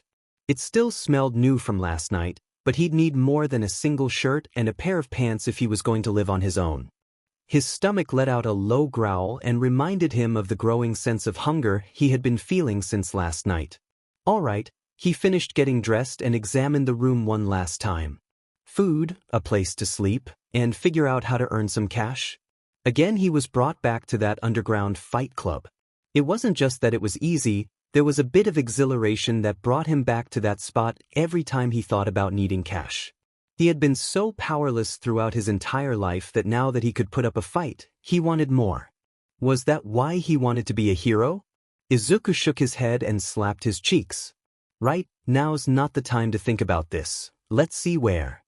He reached into his pocket for his phone. It wasn't there. Where was it? Other pocket? Did he leave it on the nightstand? He threw his phone into the river last night. He still wasn't sure if that was smart or stupid. Could he even get a new phone without his mother knowing? Maybe from a different company. With one last look back, he left his hotel room and headed out into Greater Tokyo. There was a lot he needed to do today and less time to do it. But first, food. XXXX. Izuku half stumbled into the first ramen shop he found and promptly ordered the largest bowl he could. Part of him was concerned about his now very limited budget, but his stomach was currently trying to eat that part. The bowl was served and Izuku took a few giant bites of the toppings before slurping up the noodles. Yo, Izuku! A slightly jovial voice brought a hungry Izuku out of his bowl just long enough to see a short orange-haired guy in a suit. He looked familiar. Wasn't this that gate guard for the Yakuza? I've been looking all over for you. Izuku blinked and finished his bite. Why? He blinked again. And how did you find me in the middle of Tokyo? There's like millions of people here. True, but the orange-haired man took a seat next to him without even asking and ordered a bowl. We have our ways. Okay, Izuku turned his attention back to his bowl of ramen.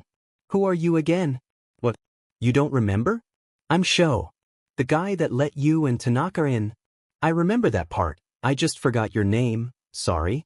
Izuku gave Sho another look and wondered how exactly this guy was a Yakuza member. He wasn't as scary as Tanaka or Ida. He just seemed like some friendly young guy.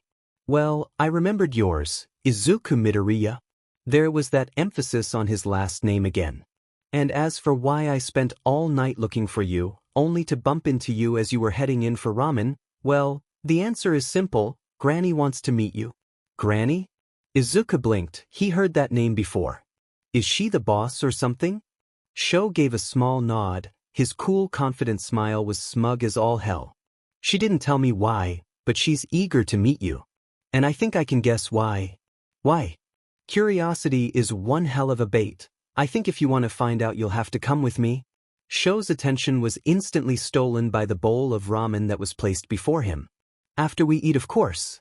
Don't worry, Mr. Heavyweight Champion, I'll sponsor your bowl too. By the time Sho had finished his first bowl, Izuku had finished his second. XXXX. Once again after a fight with his mother, Izuku found himself entering the Yakuza compound tucked into the heart of the Amaji district. Butterflies filled his stomach as he followed Sho. A few members he never met looked at him with curiosity and a bit of malice in their eyes. Was he in trouble because he won against the mech? That was Orie's idea. Was she in trouble? Wasn't she important? It kind of felt like she could just do whatever the hell she wanted. The worst part was that even if he did get in trouble because of her, he'd have to forgive her to get another tattoo. Damn it. Why the hell was he here?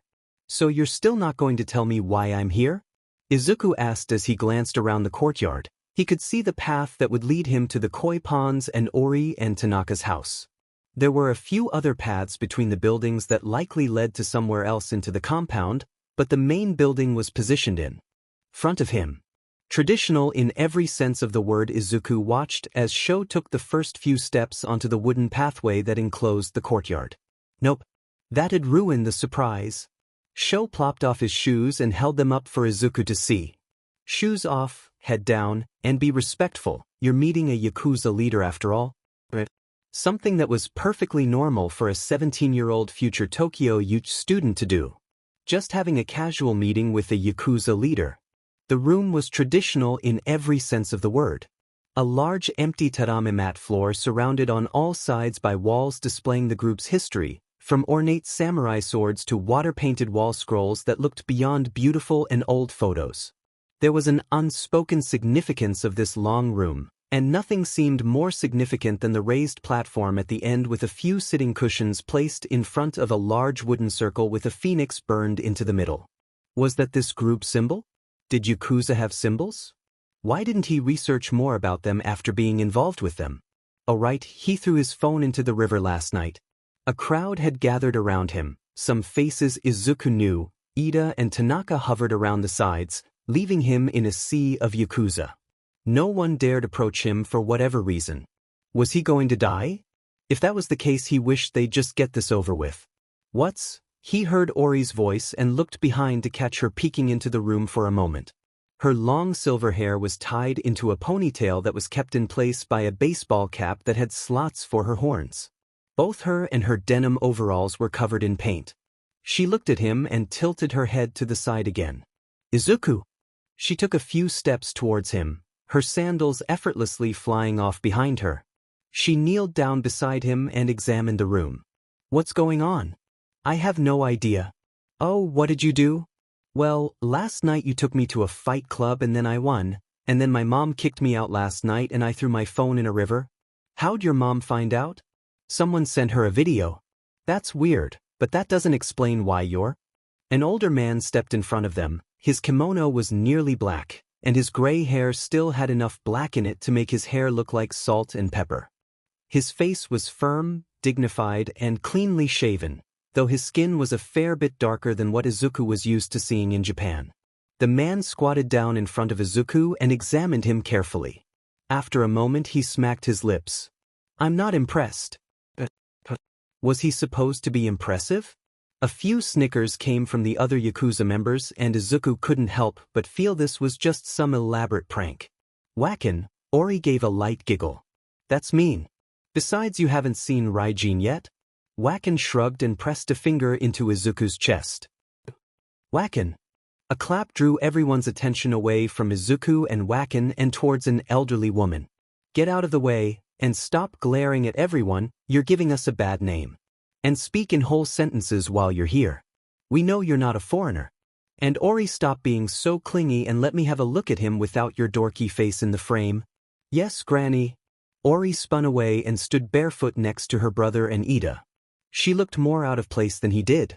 An elderly woman smiled down at Izuku. Her black and white kimono made the bright red flowers on it stand out like they were floating. She held herself with the kind of supreme confidence that Izuku would expect the leader of a nation to hold. Her kind face was wrinkled slightly but still held a youthful playfulness that helped hide the strength of her smile that lacked the usual fragility of someone her age.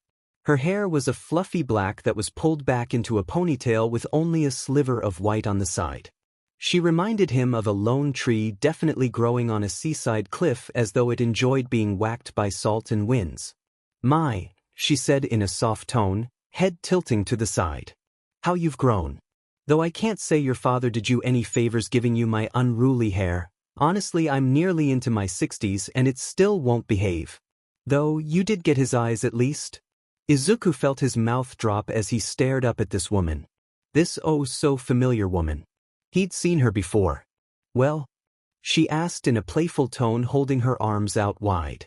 Are you going to make an old woman kneel down, or are you going to give your grandmother a proper hug, Izuku? Memories surged forth of a time when he was barely old enough to talk. He remembered holding onto this woman's kimono as he stared out at a storming night, wondering when his dad was going to come home. A tear escaped him as he hugged her tight. Her smaller frame was too stubborn to even budge under his weight as she wrapped her arms around him. I've wanted to see you again for so long. His grandmother whispered softly. We have a lot to catch up on. Wait. Orie shouted and bounced over to them. She looked around the room, her mouth opened like she was a little stupid. Are you two actually related? My name is Hanabi Midoriya because I chose it, Orie. Now get. Grandma Hanabi waved her hand and gestured towards the rest of the members too. The rest of you best have something more important to do than to interrupt my family time. As a group, the rest of the Yakuza slowly began to filter out of the room until only Orie and Tonka were left. Holy shit! Tanaka groaned and slapped his forehead. I'm an idiot. Yes, you are, but we can talk about you not telling me Izuku's last name right now-ish. Orie grabbed her brother's arm and dragged him out of the room as well. Well, Hanabi gave a light chuckle, her eyes looking a bit misty. I'm sure we have a lot to catch up on, Izuku. Why don't we go for a walk? And then I threw my phone into the river. Hanabi let out a small chuckle. Her left arm was hooked with his right, and she patted his hand slightly as they made their way through the well-tended garden that was hidden inside the Yakuza compound.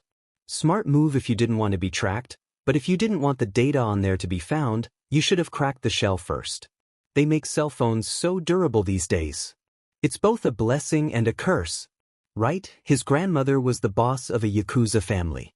Still, Hanabi gave a soft hum as they stopped at a beautiful collection of flowers.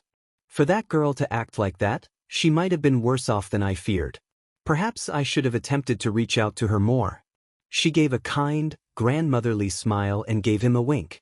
Besides sending you cash for your birthday? Izuku let his grandmother's arm slide through his own as she kneeled down to look at the flowers. I suppose this is a bad time to mention I never got anything from you? Not surprising. Hanabi continued to poke at the flowers for a moment. Well, I wish our reunion was more cheerful than it is, but I suppose you've gone your entire life not knowing part of who you are. And that's a long time, even for an old lady like me. She rose with more ease than his mother would have and smiled at him. But, starting with the past will get us to the now, so we might properly look to the future, She straightened her kimono and began to take a few brisk steps past him. Come on now, best not to dawdle in my garden. Half the plants in here are poisonous, and the other half will get you higher than a kite. Izuku tore his hand away from the red flower he had been drawn to and took a much better look at the garden. So that bush he thought might be a pot plant was a pot plant. His grandmother let out a sharp laugh and he chased after her. So, is this your garden? I said as much, didn't I? Besides, an old lady like me needs a hobby, and gardening does more for me than any narcotic ever could. She led him up along a short path before they arrived back at the main building. It's soothing, and creating new life is the best way to get over the loss of life. At least it is for me. But there's a good chance I might be crazy. They took their shoes off and entered a smaller version of the large meeting room he had first met her in. They sat at a small wooden table, so worn with use that there were rings where someone had placed a cup of tea every single day. Overlooking the garden and the small pond at its heart, it almost felt serene.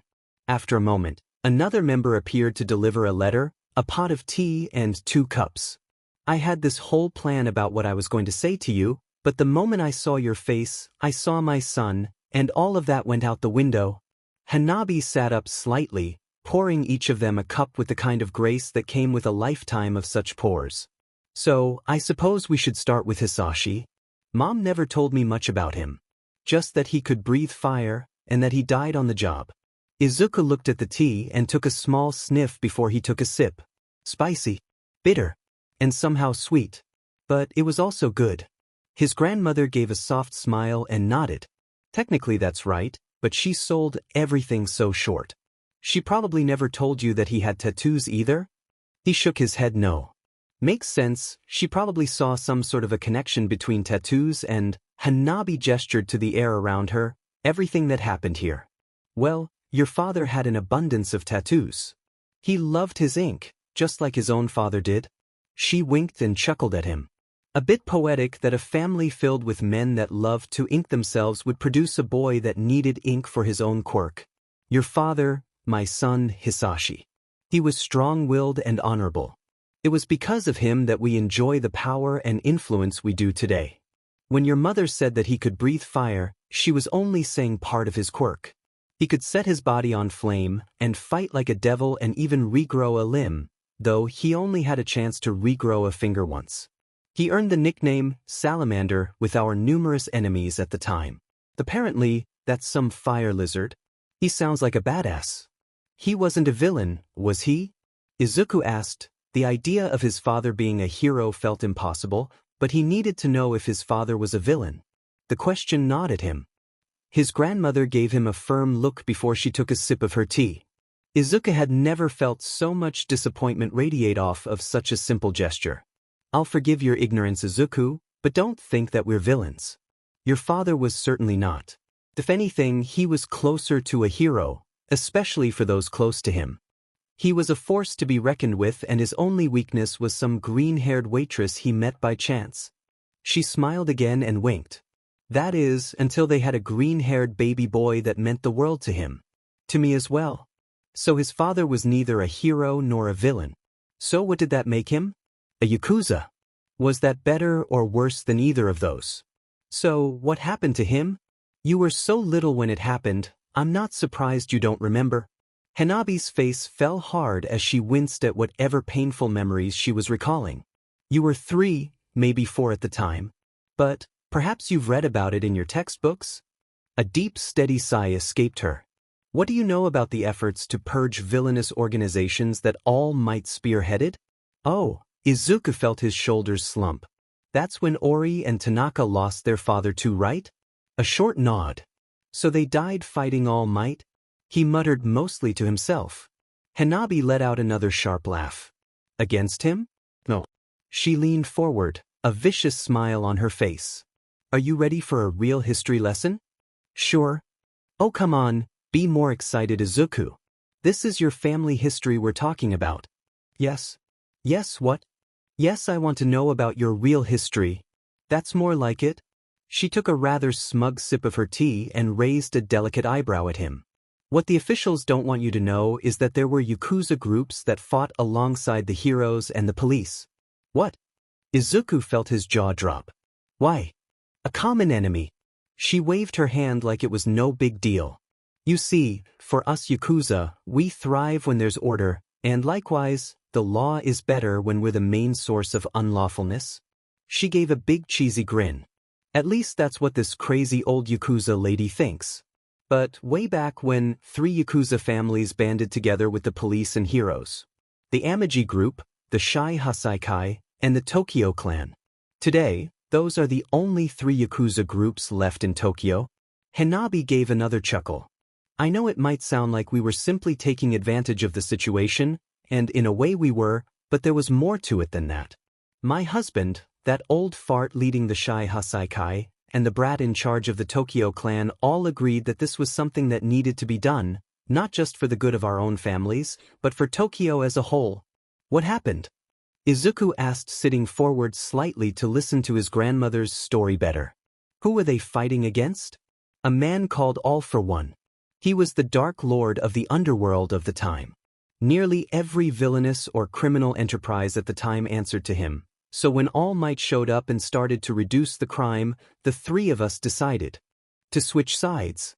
But even with All Might and police doing the heavy lifting, we still suffered casualties. Hisashi was among them.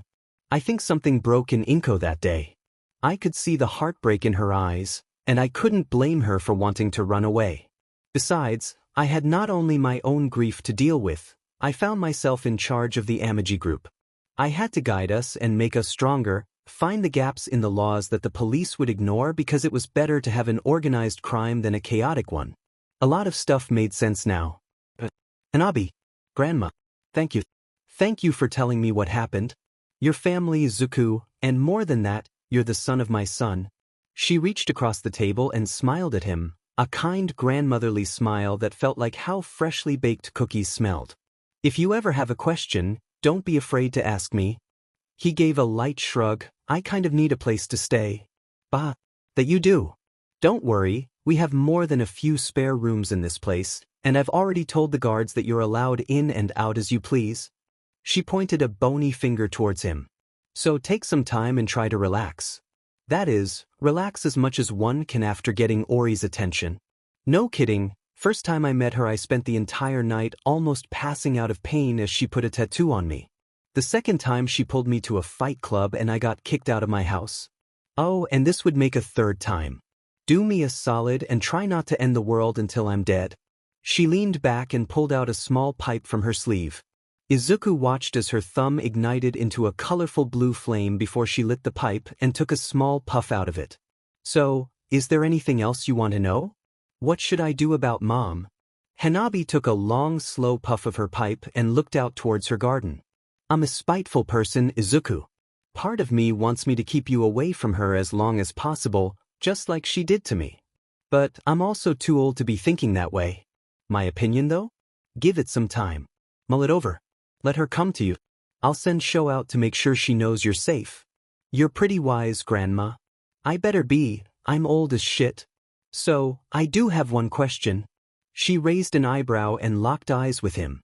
Can I still be a hero? I mean, I went to a fight club and...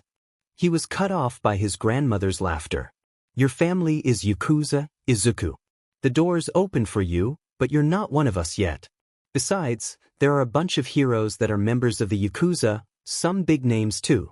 And there's a lot more that have blood ties with us. Can you tell me who? That'd spoil the fun. When they show up next, I'll introduce you to some members. Maybe. Hanabi shrugged again. Well, if that's all, I'll show you to an empty room and give you a chance to settle in a bit. Then we're going to have a barbecue. She raised an eyebrow and looked him up and down. We'll get you some new clothes tomorrow. What else you need? A direction in life? He asked with a shrug. And a laptop? It'd help with school. Hanabi gave another bubbly laugh, and Izuku felt ready to ease into his life at the Yakuza compound. SEE sat as calm as she could in the police car as Sergeant Shio navigated the busy Tokyo streets with practiced ease. His outwardly gruff appearance matched his inwardly gruff attitude in spades. She would have thought that it was just his years that had made him jaded towards everything, but nope. According to his longtime co-workers and other veterans of the force, he was just born that way. Despite her calmness, she couldn't deny the butterflies in her stomach and the bit of bile that had been creeping her way up the back of her throat. Last week, she had been tasked with becoming a liaison with the Amagi group, and to think she'd be put into action so soon. She was thankful that the sergeant hadn't quite retired yet and that she'd have his guidance for a few more weeks, or longer if he felt like he was needed. Do you really think they did it? SCE pushed her ashen hair behind her ear and watched their location on the GPS.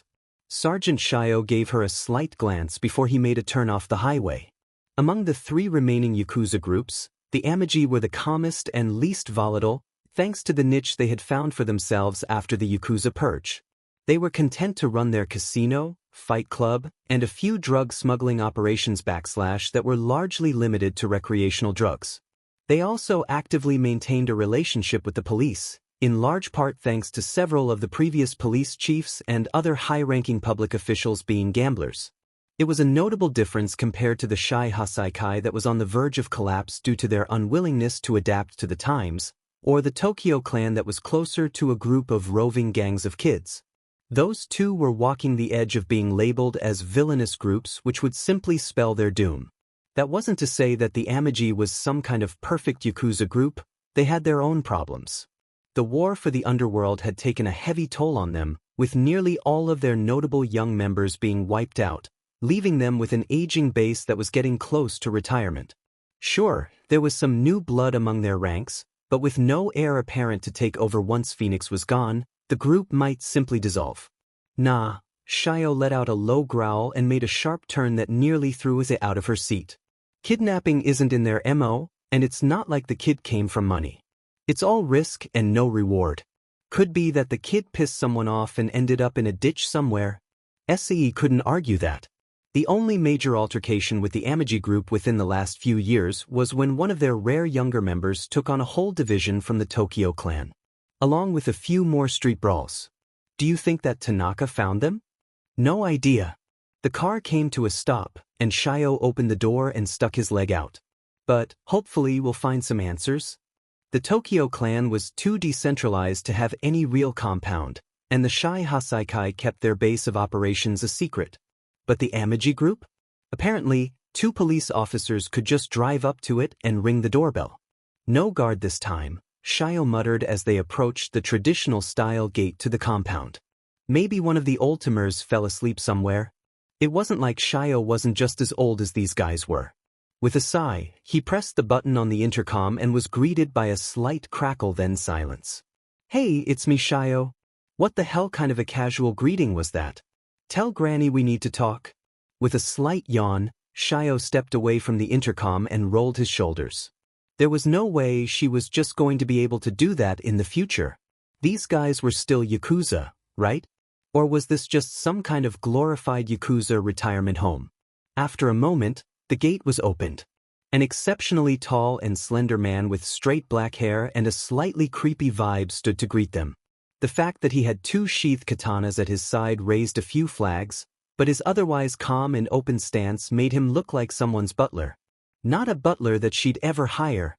Ah, Officer Shio, it's been some time. The gangly man placed a hand over his heart and gave a slight bow. To what do we owe the pleasure? Meet and greet, and a missing persons case. I know that old Spitfire's here. She's never at the casino this early, so take me to her. Shio walked past him and then stopped. Oh, and Ida, this is SE, she'll be taking over for me once I retire. She's a good cop, so no funny business. Ah, Ida extended a slightly elongated hand towards her. His smile was like 2 straight lines that formed a V. It's a pleasure, officer. Please, follow Shio, I'll go fetch Granny. SE shook the man's hand for a moment and found that while his hand was rough, his grip was gentle.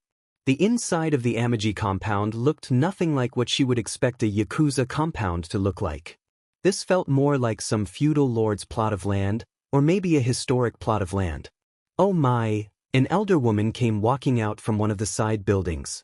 She was dressed head to toe in a gardening outfit, and she looked like she was shaking with every step. Could this woman even walk without a cane? Shio, dearie, it's been. Quit the act, Hanabi. I know damn well that you can run a marathon. Oh, come now. The change was instantaneous. The shaking stopped, Hanabi corrected her posture, and her eyes went from the near-blind squinting of an old person to the blinding stare of someone that wanted to know why the fuck they were there. What's the point of being a feeble old woman if I can't act the part? Pfft, I'll give you old and that's about it. Shio stuck his hands in his pockets and met Hanabi's glare with one of his own before the two smiled and let out a short laugh. Shio, it is good to see you. How's your wife doing? Good, good, she's made a full recovery. I think I'll be taking her to the casino once she's up to snuff again. Oh, that's good, I always love taking your money. And I love taking yours. Bribes? What the hell? Were they corrupt? Were they bad cops? Why couldn't she become a hero like her sister? Ugh, Sergeant Shio? The case? Essie tapped on her badge as though to remind him that they were still cops, even if they weren't dressed like them. Being investigators had its perks. Oh right, Hanabi, this is Essie Tatsuma. She'll be taking over for me once I retire. That wasn't the case. Please, we both know that you're too stubborn to retire.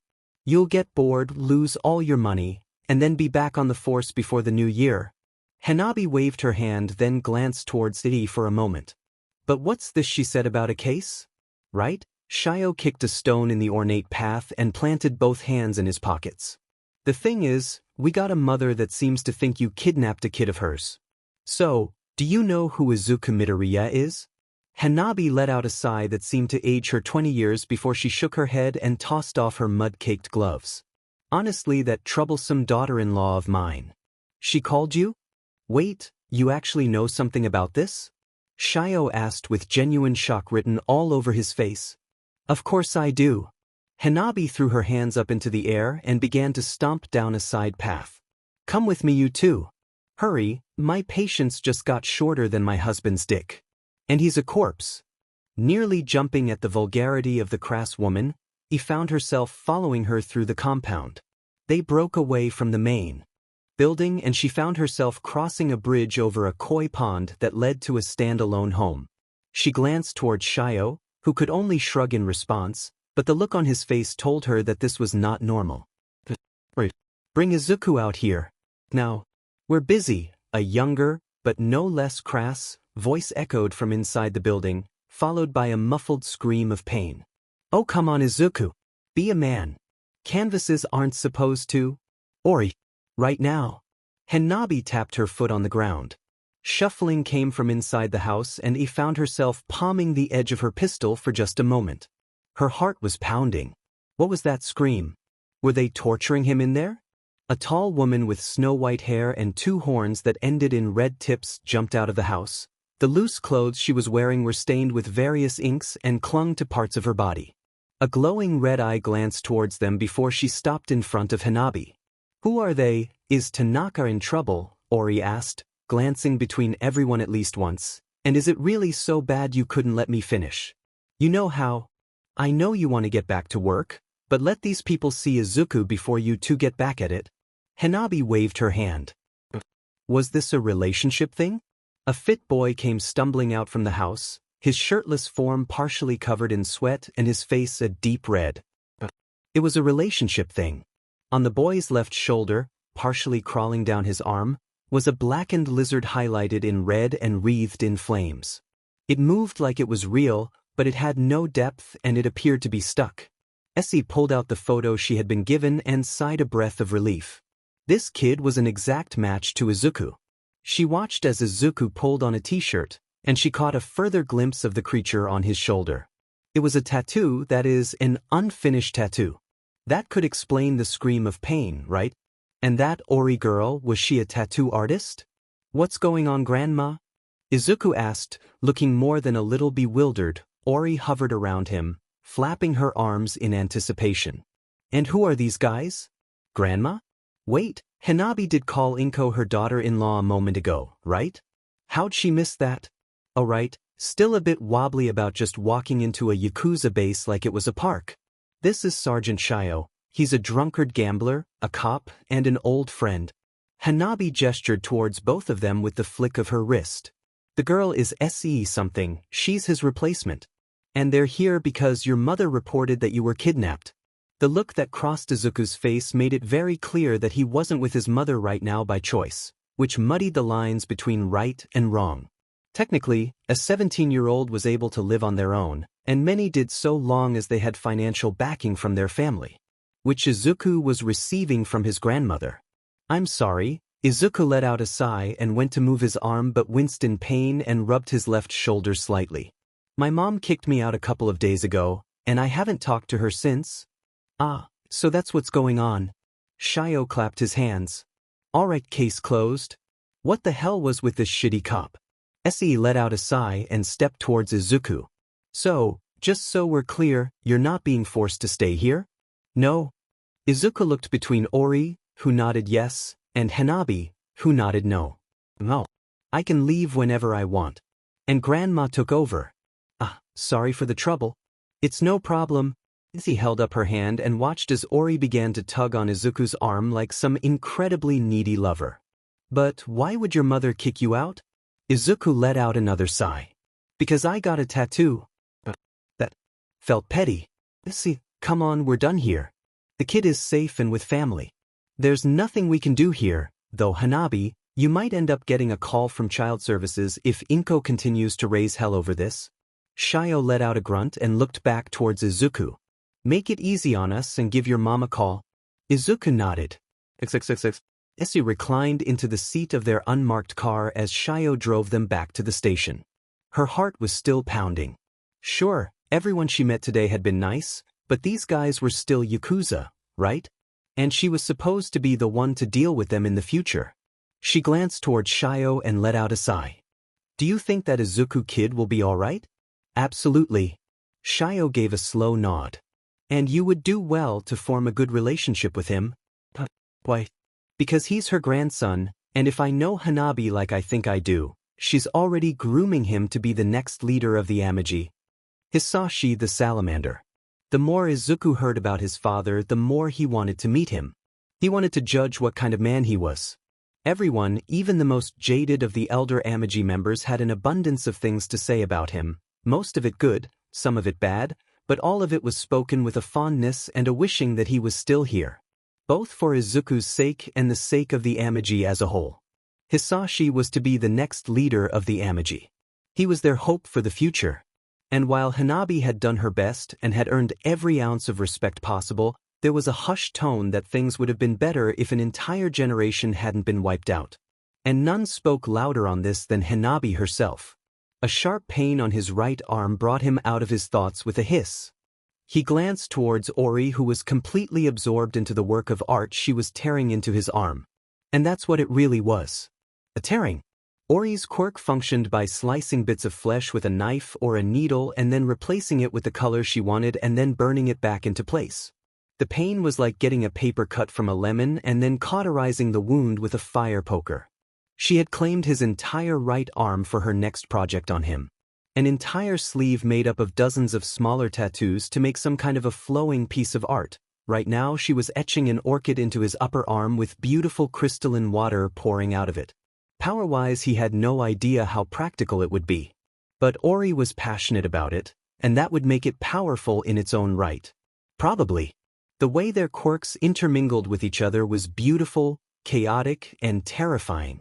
Izuku took a breath and stared out into the koi pond that served as Orie's and Tanaka's yard. The large multicolored fish swam peacefully in the dark pool of water with a few plants either floating or sticking out of the water. A creature dove into the ground, creating a mound of animated dirt that looked like it came out of a painting and then moved along the ground, headed right towards them. The trail of dirt behind it quickly faded to its original undistributed form. The moving dirt was completely unfazed by the wooden bridge that crossed the pond. With a pop like the crackling of a fireplace, a blackened figure leaped from the animated dirt and then back into the ground. The ground bubbled in front of them for a moment before out crawled his newest tattoo. Far smaller than Raijin, and even smaller than Izuku himself, with 6 stubby legs and a burnt black body that was highlighted by red that oozed heat, the salamander looked at him with a wide derpy smile with its orange flame tongue flopped out of its mouth, dripping sizzling orange lava onto the ground. Its thick heavy tail slapped the ground with enough force to make the rocks around it jump. "I know what you want to call him," Orie said in a soft voice, not once tearing her eyes off of his arm, her needle still ripping apart his arm piece by piece. He was made with a name after all. You just need to give it to him. I know. But, should I? Won't that be weird? I mean, he was dead, wasn't he? Wouldn't that be strange? Nope. But, not weird. Izuku sighed and then smiled at the salamander, who tilted its large flat head at him and panted like an overly excited dog. You want to be called Hisashi, don't you? The tail slapping on the ground doubled in speed and Hisashi crawled forward, climbing up onto Izuku before he merged with his arm and moved his way up towards his left shoulder, where he took his resting position and turned into an inanimate tattoo. The choice to get a salamander was one born of sentiment and desire. He wanted something to remember the man he knew nothing about. He wanted that connection between this place that his mother had been hell-bent on erasing. He still needed to call her. It had been over a day since those cops had come looking for him. The rage he felt at her actions had nearly driven him up a wall. What kind of logic was it that she kicks him out and then calls that he was kidnapped? What was her goal? To get him back? To punish his grandmother? He didn't understand. Can we take a break? Izuku asked. He looked towards his shirt and the cell phone that rested on top of him. The phone was new, just like the laptop and clothes his grandmother had purchased for him during a shopping trip. Apparently, even if his grandma ran the Yakuza, the idea of him going to Tokyo filled her with the kind of pride that just made her want to spoil him. Once see, Orie continued to etch a tattoo into his arm with a wide, frantic smile on her face. There was a good chance that she would continue to aimlessly add bits to his arm until one or both of them fell asleep. The concentrated look on her face and the way her hair fluttered in the wind reminded him that she was probably the prettiest girl he ever talked to. And also the craziest. Or he half whined. I need to call my mom. Yeah, just one more little, and done. She jumped up and tapped on the first addition to his right arm. It's so awesome watching the water flow like that. Seriously, why is your quirk so cool? I just want to doodle on you all day. She jumped and spun out onto the pathway. Her black sweater was long enough that it completely covered her short shorts, making it look like she was running around without pants. But I should probably get things ready for class. See ya. Yeah. Izuku watched her sprint back inside her house before he stood and glanced at his phone again. When was the last time he had to hand dial his mother's number? Ever since he had gotten his first phone, she had simply been mom in his phone, his first contact. With a sigh, he dialed her number and walked along the wooden walkway as he let the sounds of the compound overtake him. The first ring brought with it a calmness that he welcomed with open arms. This was just a check-in. That's all it was. He was old enough that he had no real power over him. Any attempt to force him back with her would be bogged down in courts long enough for him to be an adult. Hello. Her voice sounded so frail. And the calmness inside of him vanished as a flash of anger rushed through him. He grit his teeth and forced that anger back. Hi, it's me. Izuku. Izuku, I crossed a line. He hissed. He heard her gasp and then silence. You kicked me out, Mom. You denied me a part of myself, in more ways than I knew. You never let me get a tattoo for my quirk, and you never told me about Dad. I'm sure you have your reasons. But I have my reasons too. He tried to keep his voice calm. He had no idea if he was successful. I got a new tattoo. One to remember the Dad you never told me about. I'm still going to Tokyo you. But I won't be coming home. I'm going to stay here. With Grandma. The dial tone began to play in his ear. Did she hang up? Did the call drop? He stared and looked up at the cloudy sky for a moment. I love you. XXXX. What did she say? Nothing. Izuku sat in the same room that he and his grandmother had their talk before. The sound of the rain amplified the atmosphere of the traditional style room and made that freshly brewed tea his grandmother seemed to love smell all the better. They weren't alone this time, as that dark-skinned man with gray hair like a lion's mane Wacken was joining them, a scowl on his face and his arms crossed. The look Wacken gave Izuku made him feel like he was being graded on every choice he ever made, and he had made nothing but mistakes. That's frustrating. Hanabi lowered her head and frowned. Hopefully some time apart will give her a chance to clear her head. She knows where you are, so have her put in the effort. The gate will be open for her. Izuku could only nod. It was weird, half the time when he thought about her he was angry, the other half he was calm.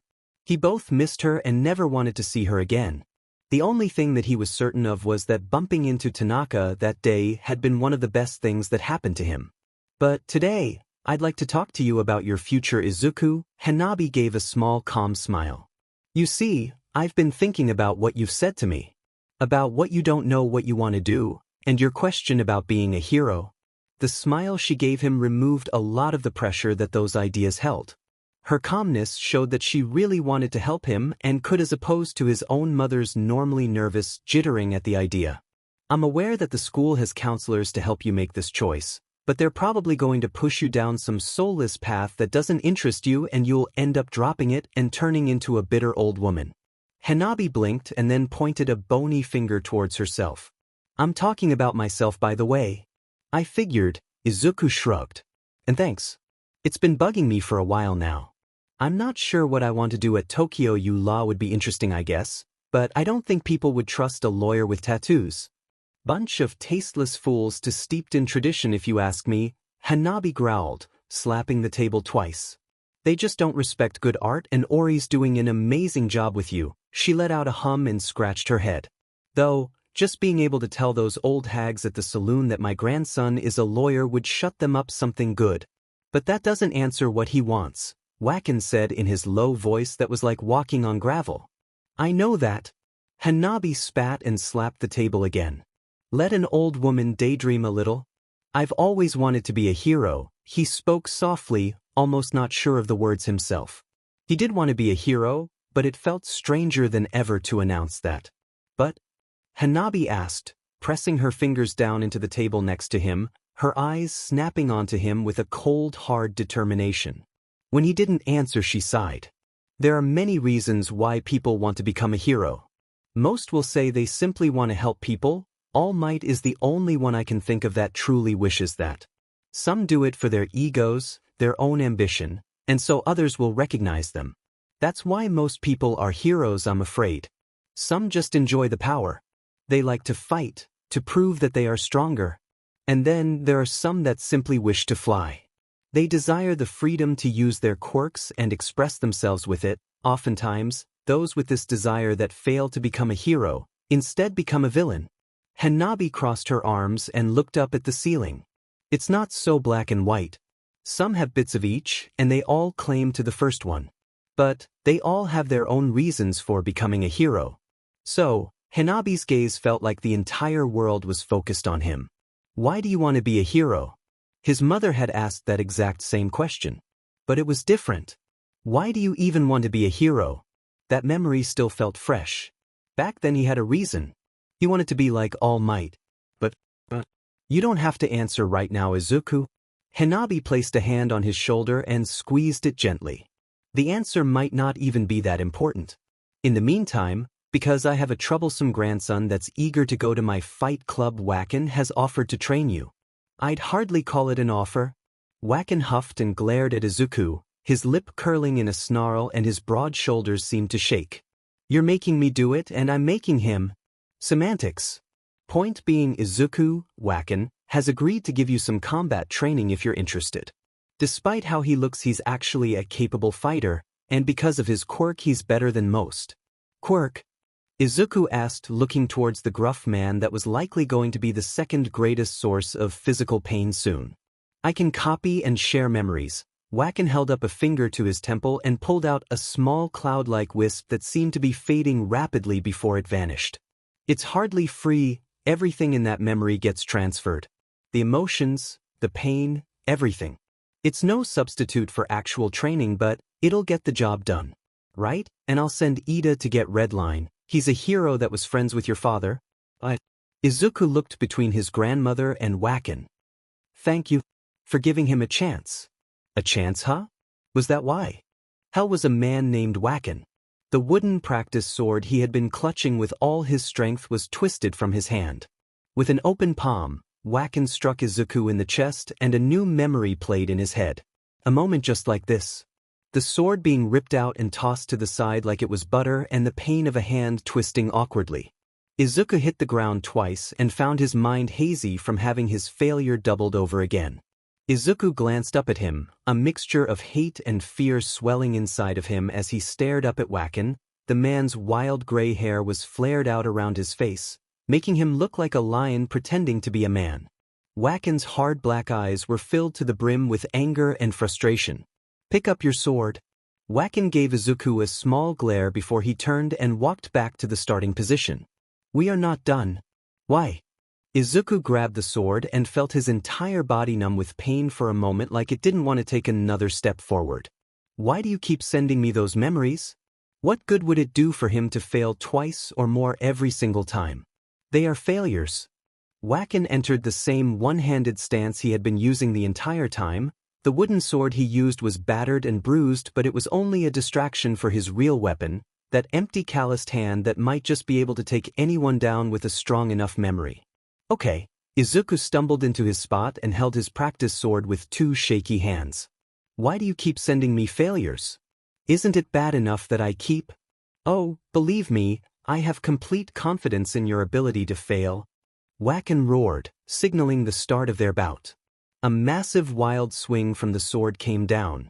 The bruise on Izuku's shoulder remembered all too well the strike that bore it. The first time he hadn't been prepared, the second time he had barely gotten his sword up. But failures make you stronger. Blocking alone wasn't enough.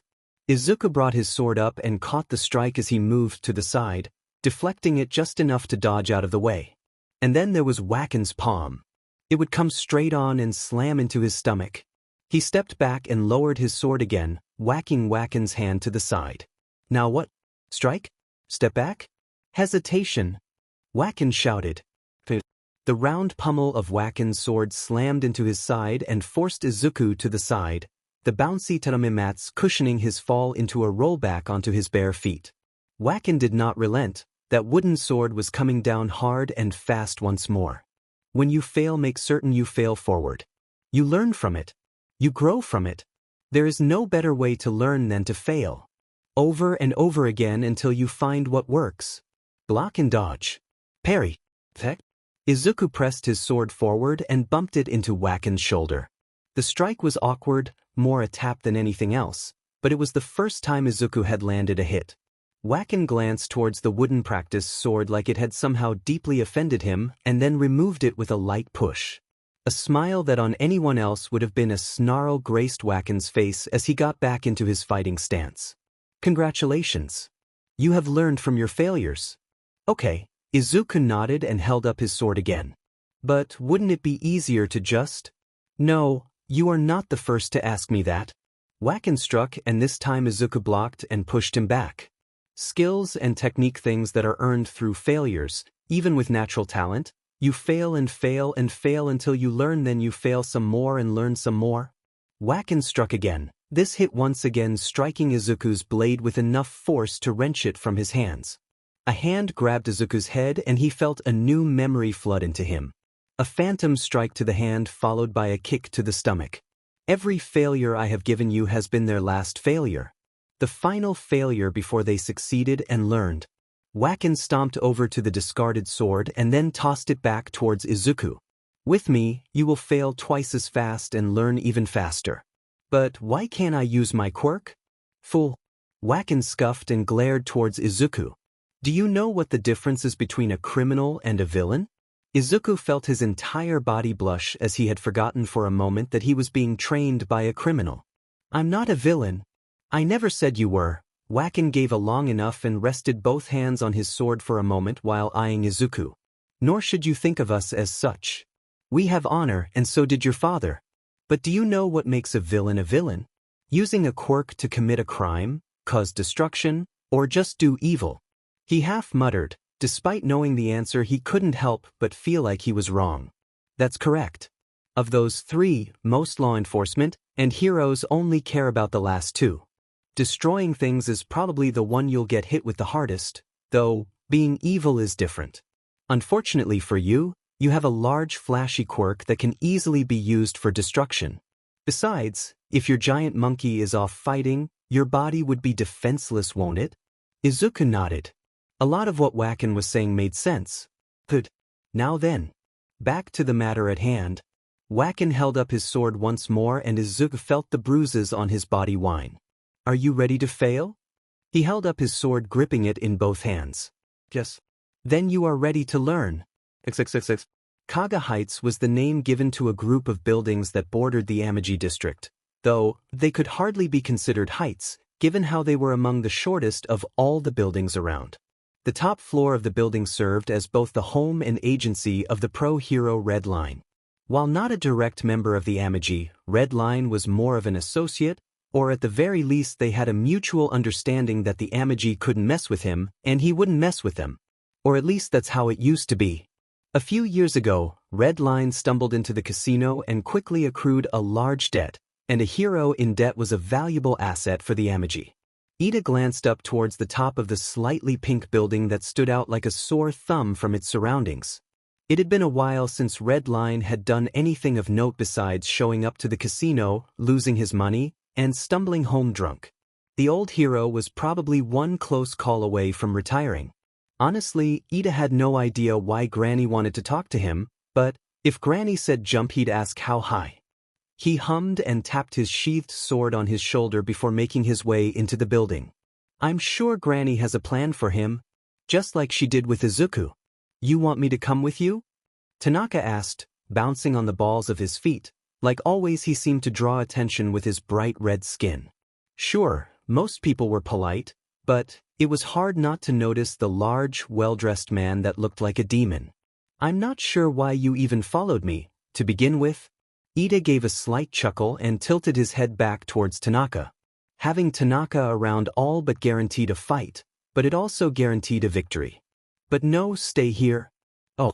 in case he tries to run. Got it? Tanaka took a wide stance, one that was ready to spring in any direction at a moment's notice or fall on his ass. Ida could only smile and nod before he headed into the building. Red Line's agency was on the top floor, and the building had just enough floors to require an elevator. It wasn't until Ida got to the top floor of the building that he felt something was off. The air was chilled and filled with a kind of static, but that could just be a side effect of the knot that was growing inside of his stomach that was telling him to turn back, which was all the more reason for him to go forward and look danger right in the face. With a hand on the hilt of his sword, Ida strode forward, long, straight, and firm steps guiding him towards his destination without disrupting his form. Iron. Slightly sweet. A smell Ida was all too familiar with. Blood. And a lot of it. The door to the office was opened. A few scattered papers had made their way into the hallway. Silence fell over the world as Ida made the last few steps to peer into the hero agency. Red Line's longtime partner was laying in a pool of their blood, the office phone in their hands.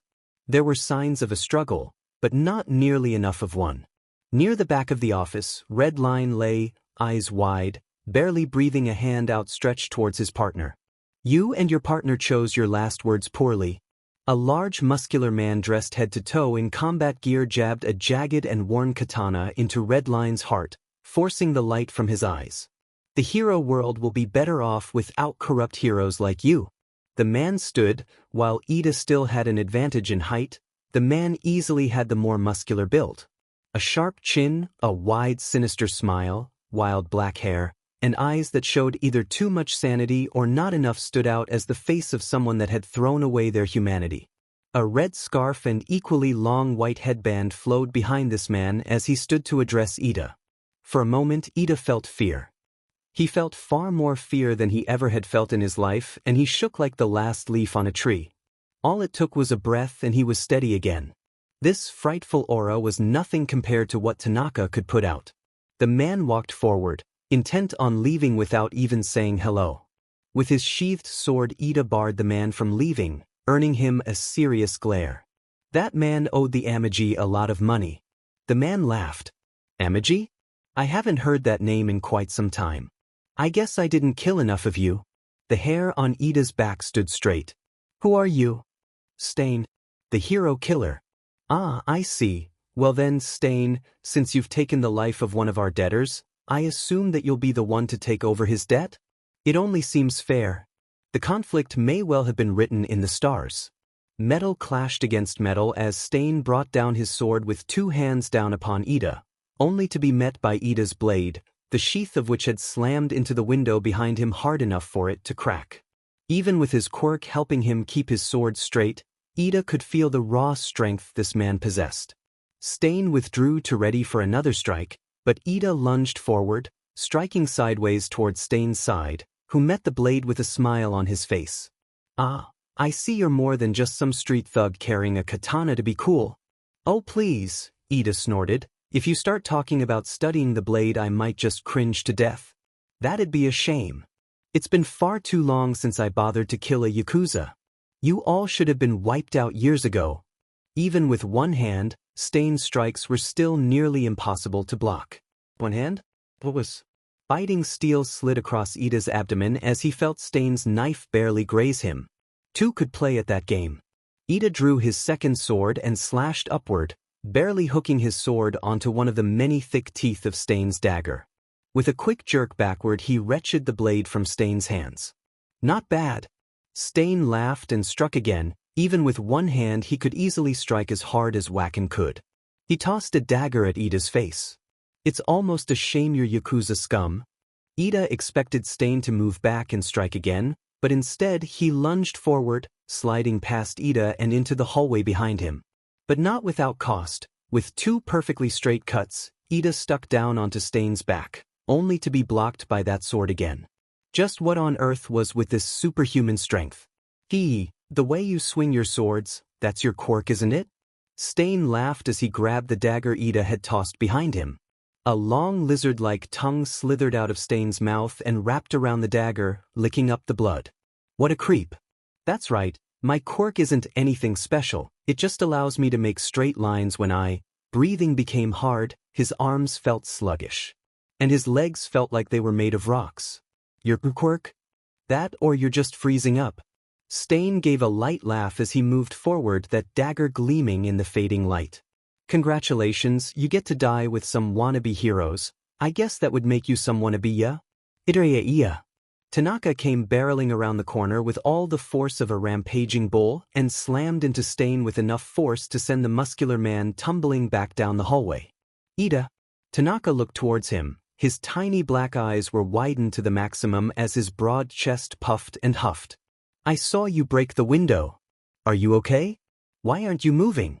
Who was that guy? Did he take the stairs? Stupid question, of course. Tanaka would run up several flights of stairs and barely be winded. Stain's quirk? Ida barely muttered. He found himself smiling. Paralysis? With Tanaka here he was safe. Stain, on the other hand, was in for the fight of his life.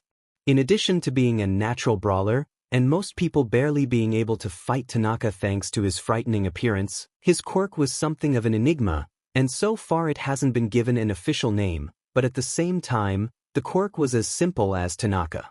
Unless he was beaten in a single hit, Tanaka would not lose a fight. He lived for fights. It was why everywhere he went he ended up getting into some brawl or another. Orie called it too stupid to die, and that was a pretty apt description. There was no way someone like Stain could ever hope to beat Tanaka. Oh shit, that guy ran away, Tanaka muttered as he peered down the hallway.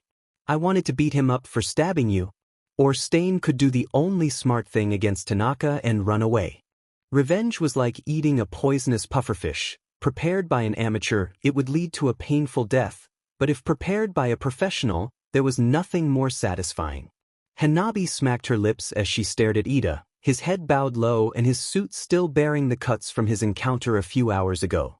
They had been so close to losing one of their most reliable members, and right now was the worst time for something like this.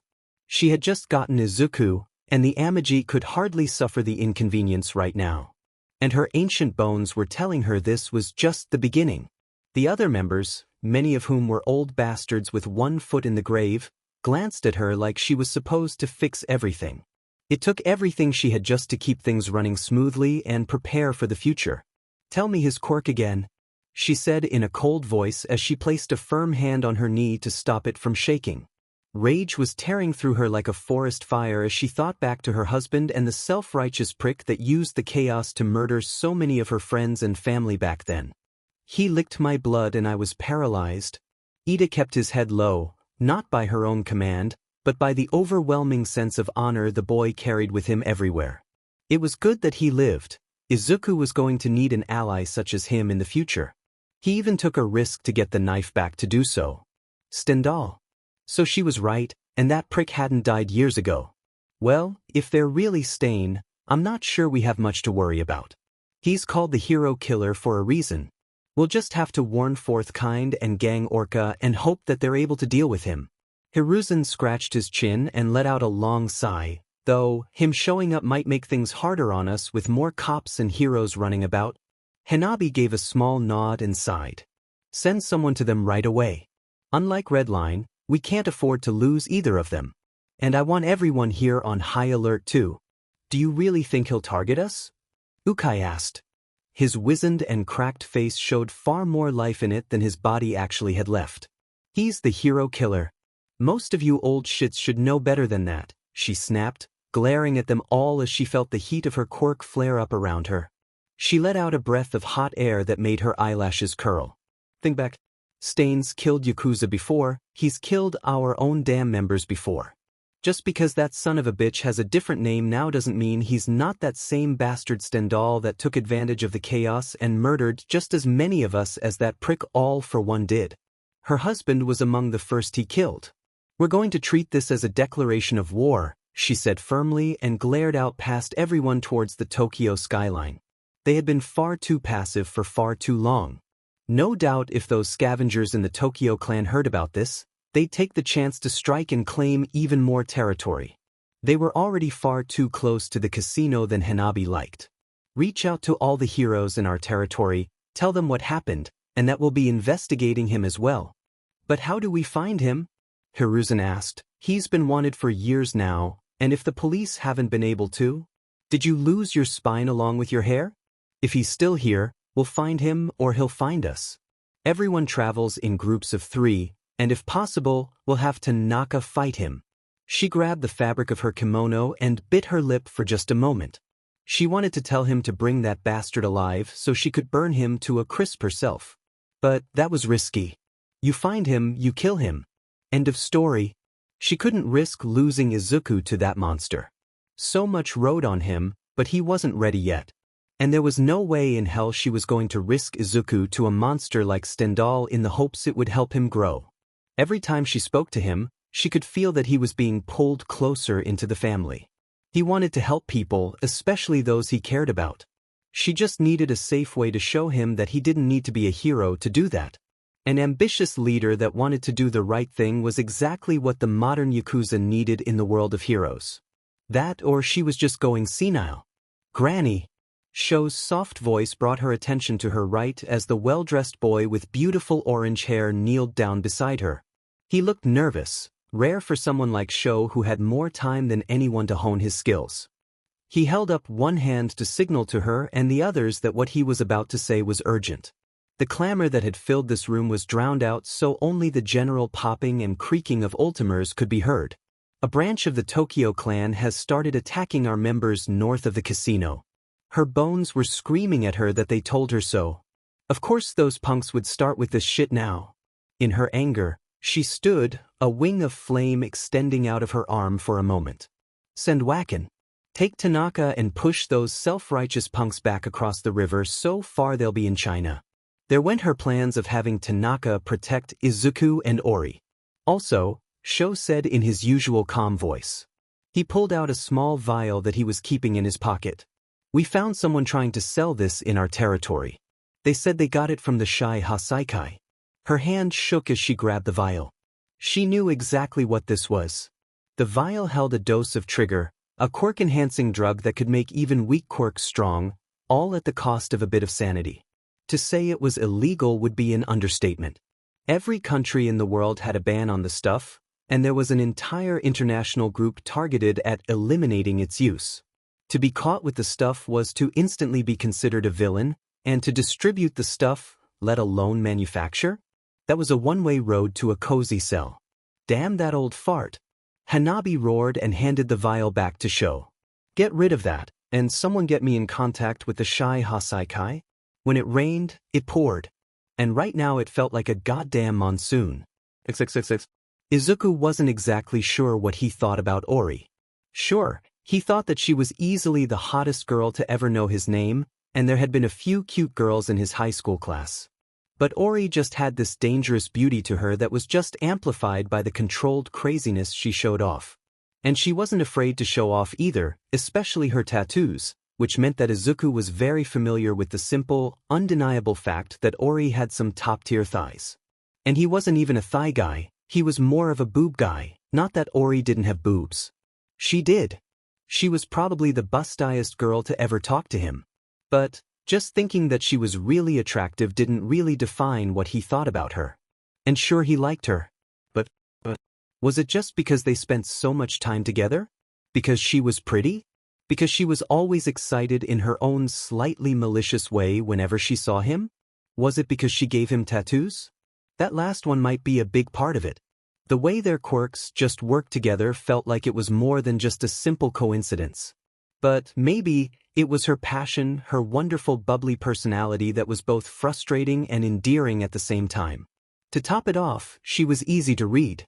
When she was bored, her face all but shouted it, and when she was interested in something, her red eye would glow slightly. But despite all those positives, she was also really bossy and just enough of a bitch to be called bearable. And she appeared to enjoy causing people pain and misery. And while he'd call Orie a friend, he wasn't sure if that's all she was. Part of him, that horny hormonal teenager part, wanted to know what it was like to kiss her. Orie hummed as she brushed off his bare arm. At this point, his right arm was well on the way to being called a proper sleeve. The detail felt like something out of a movie, and he could recall every leaf painfully carved and colored into his arm as Orie did her thing. By this point, he was pretty numb to the pain, as if he completely forgot his arm existed. All right. He watched as Orie sat her needle down and then stood to stretch. The flowing black sundress she was wearing twirled as she spun, her tall stature allowing her fingers to touch the wooden beams of the awning. That's enough for today. She bounced, spun, and danced as though to get every single joint of her body moving. She pulled on her ponytail and pulled it loose, letting her pure white hair flow freely down her back before she shook it back into place with a wide smile on her face. I work any more on your arm and my brain's going to go blah, and then I'll go blah, and then I'll make blah, and then you'll be like blah, and then we'd be like blah, and then I just go super ultra blah. And that's not fun at all. Izuku blinked before he grabbed his shirt and began to put it back on. He was still sore from Wacken's training earlier, but he was starting to feel pretty good. Especially his arms, but oddly enough, his right arm didn't hurt quite so much anymore. Did Orie's quirk heal the skin it altered? That made sense. So you're saying that if you keep working on something, you'll get burned out? Yeah, pretty much. Breaks are super important. She placed a hand on her stomach and twisted her face slightly. Hey, since they're having a meeting about boring stuff, why don't we go get some food? And go to the movies? I haven't done that in forever. Dinner? And a movie? Was this a date? Come on. It's no fun going by myself. And my friends are... Actually, do I even have any of those? Orie pulled his arm and then stopped, one eyebrow raised as she looked at him for answers.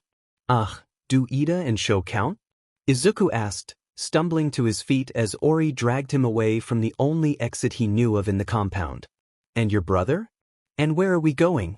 Shortcut, Orie proclaimed without a care in the world as she bounced over to the wall that surrounded the compound.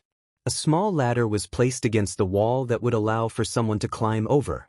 And I guess they count, but Sho's always busy, which is weird because he never sleeps. And Ida is, well, he's close, but he was never the closest to me and Tanaka. Who was he close with? Izuku watched as Orie climbed up the ladder first, completely unafraid that he might look up her skirt. Orie stopped at the top of the ladder and pulled herself up onto the wall, then looked down at him for just a moment before turning to face the daylight. Our older brother. She took a few whimsical steps along the wall before she looked down the other side and jumped. The loud banging told Izuku that she had landed on something. He scrambled up and quickly saw the container she had used a stepping stone to get down onto the street, and he followed after her. Can I ask you about him? He asked when he caught up to her. The aimless way she was walking made him just a bit worried. Sure, I guess. I'm sure someone would tell you if you asked them. Orie balanced along, weaving around the street posts with ease. And it's not like it's a secret or anything. We just don't like talking about it. Especially Ida. But was he close to your brother? Yep. Ida was my brother's best friend. And Ida loved my brother a lot. She turned and looked at him with one bright blue eye. With all the homo. Huh. Izuku blinked before realization hit in. Oh, Ida's. Yep. But my brother wasn't, so it was kind of awkward for him. Eventually, though, my brother got married. I think she was from some other family or something. I didn't get to spend much time with her, but eventually, something happened to our brother and his family. Orie stopped at the corner, hands behind her back as she looked up at the sky between the towering buildings. A tear slid down her face. I don't know the details, but apparently all three of them vanished. 3? Izuku asked, standing beside her. Would it be too much to brush the tear off her cheek? He extended his hand out but stopped when Orie wiped it away on her own. Yeah, they had a baby girl. She kind of looked like me. Orie gave a great, big cheerful smile. The light changed before he could say anything, and she grabbed his arm, pulling him across the street. Now come on. I think there's a good movie showing soon. And I want to get a giant popcorn. Maybe 2. His stomach agreed with that. Holy crud. Izuku placed a hand on his stomach and let out a slight grunt as he walked alongside Orie, her blue eye shining in the artificial streetlights that made the stars all but a distant memory. The burp that followed was accompanied by a deep blush. I didn't think I was that hungry. Was he stressed or something? It would make sense. He was a teenager that effectively ran away from home and was currently trying to figure out what he wanted to do with his life and having to deal with the fact that his grandmother ran a Yakuza group. But he had been eating a lot lately. Like, a lot. Was it his quirk? You can probably blame me for that. Orie took a lopsided step and bounced against his shoulder before stepping beside him. Her hand tapped his shoulder lightly, while the other touched his back where Raijin's resting state was located. The first time I was inking you up, I thought it was a shame that this canvas was so small, so I wanted to give you a boon that would help you grow a bit. Kind of pointless since I can ink you as much as I want because my babies move out of the way, but hey, you might as well enjoy it. Wait. Izuku jumped away from her and glared at her for a second, though the pure joy and general aura of smugness she was radiating made him stop for just a moment. So, you used your quirk to make me hungrier? No, I think that's just a side effect of you going through a growth spurt. She cupped her boobs and Izuku forgot what they were talking about. Like when I grew these babies. I ate as much as you did. Was kind of worried I was going to get fat, but I didn't. Well, besides my tits. She laughed and bounced over to him again. Standing at her full height, she gestured for him to do the same. Her red eye was glowing like all the stars they couldn't see. I mean look, you're like half an inch taller already. And as someone that sees you shirtless a lot, you're getting a bit buffer. Huh. Izuku looked at Orie. She didn't seem any less tall than normal and he certainly didn't feel any buffer. How can you tell? I haven't seen any change at all. You're my favorite canvas. Her fingers grazed his cheek as she gave a bubbly laugh. It's only natural that I notice even the slightest change to you. She blinked and smiled at him. That sounded far less creepy in my head, but it's the truth. She pushed off him with a light shove and spun on her feet again, causing the hem of her dress to rise for just a moment. So, if that's true, how tall will I get? She was going to give him a vague answer, wasn't she? Don't know. Probably taller than me, but shorter than Tanaka. She stuck her hands behind her back and looked up at the night sky, where a few clouds were roaming in. Though, you should probably keep working out, mostly because Wacken would be annoyed if you didn't. Not that he isn't always annoyed. I think he hates me, but that might be because I gave him a rabbit tattoo when I was little. A rabbit? Yeah. It's supposed to make him faster. Orie waved arms around and they continued on their way back to the compound. But really, what did he expect to happen? I was like 13 or something. Oh, I've been meaning to ask, if your boons are real, why don't more of the members have a bunch of tattoos from you? I mean, I only really know of Tanaka's. Izuku scratched the back of his head and hopped to Orie's side, though he did stay a step behind her, mostly because he didn't know the way back. And he really hoped Orie did. Most of them already have their own tattoos. You know, the classic Yakuza stuff. Orie grabbed the air and made a gross face. That, and they have old and wrinkly skin and stuff. It's not fun to work with. And as for the guys like Ida and Sho, well, I did say that my quirk makes it extra painful, right? Izuku nodded. That's putting it lightly. Yep. You're the only person that actually wants more than one. Ida has a hawk on his shoulder, and he still thinks that it was the worst thing he ever experienced. And Sho heard Ida's screams and decided he doesn't need one. I had to force Tanaka to let me put a second one on him. Orie gave him a light smile. But you have a pretty high pain tolerance considering how you're putting up with me doodling in your arm by carving your skin off. Izuku just shrugged. It still hurts like hell, but I've been wanting to get a tattoo for so long that I was willing to put up with some hot sadist chick pinning me down and carving a monkey into my back. Oh, so I'm hot, am I? That's what you're stuck on and not the sadist part? Orie moved in close, her red eye glowing as her smile spread into one that was so smug it could conquer the whole damn world. But you think I'm hot? Izuku let out a frustrated noise that was a bizarre fusion between grunt and sigh. Yes, you're hot, but do you really need me to tell you that? Nope. But it's nice to hear. She gave a sly snicker that only made Izuku more embarrassed. It honestly felt like he was in middle school getting bullied by an upperclassman. But don't worry. Your secret is safe with me. I really doubt anything is safe with you. Damn, no wonder you got into Tokyo. You're pretty smart. Yeah. The light-hearted tone vanished in the silence that followed. So, how did you get in? And, how did you decide your major and stuff? I mean, you're already great at art. Thanks. Orie paused at a crossroad and flapped her arms twice before she took a turn towards the left. They were either lost, or she was just wandering around aimlessly. He didn't know which one was worse. But, are you just asking me how I made up my mind so you can make up yours? Kind of. I'm also just curious. I guess that's fair. She ran her hands through her snow-white hair and let out a sigh. I can't really say there was much of a question about what I was passionate about. I mean, when Granny offered to pay my way through college, I just kind of accepted it. And it's not like I can't improve my artistic abilities, you know? Sorry, I don't think that me just knowing what I wanted to do is going to help you. No, it is. I'm kind of jealous that you have something like that though. I mean, like, something you're super passionate about. He stared at the ground for a second and barely caught a glimpse of Orie taking a sharp turn down a side road without warning. He used to have something like that. Being a hero was what drove him, and had done everything he could to make that dream come true. But since he couldn't get into UA, saying that was his goal felt like a half-truth. He could have just waited until he was of age to get tattoos. He could have taken the alternative routes towards becoming a hero once he had gotten his tattoos. But he had wanted them now. And they were beyond worth it. Not only had that design brought him to his own family, but he had tattoos that were beyond simple tattoos, and he had met so many people that wanted to help him grow. And he had met Orie. So what was it that was pushing him forward? Why wasn't he diving headfirst into courses that would help him as a hero at Tokyo U? Sure, they weren't a hero school, but they had plenty of classes that could help a would-be hero, or even just picking a subject with the hopes of one day teaching at a hero school. There were so many options. You make it sound so simple. Orie laughed and turned down another side corridor that snaked between the back streets of the buildings. The light here was dim and the space was tight. It was starting to feel more and more like some kind of passage to a hidden world.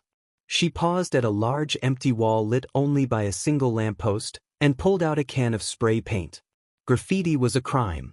But from the moment Orie began to paint with that red paint, Izuku was captivated. With lines more clear than what he could manage with pen and paper, she created a flaming bird rising into the sky. Its body looked to be made of either ink or fire, maybe both. It was the symbol of the Amagi, only larger, more beautiful, and simple. I mean, it kind of is. I have this constant desire to create, especially tattoos. And when I can't, it gets to me pretty hard. I spent years wanting and needing to create, only to be unable to think of anything. She spun to face him, her long white hair flowing behind her and catching the dim light of the streets. I guess I never really thanked you for saving me from myself. Who knew a canvas could? Death dropped from the sky. The shadows seemed to cling to the hulking figure with wild hair that was staring at the Amagi symbol with nothing but malice. He brought up a hand to his face and touched the white mask he wore around his face, specifically the nose. With a hiss like the gates of hell had opened up, this man said one word. Amagi. He needed to run. Why couldn't he run? What was she doing? She was staring at the man too, her face was devoid of color. She was just as afraid. I made an oath. The man said in a harsh, raspy voice as he drew a long jagged sword from his back. Years ago. That I would rid this world of the trash. Maybe, just for tonight, Stendhal will return and finish what he started. Why won't he move? Stendhal, or whoever the fuck this guy was, swung his sword down towards Orie. He wasn't going to let her get hurt. He heard his pants leg rip as a large ape-like fist lit up the alleyway, pushing Izuku forward.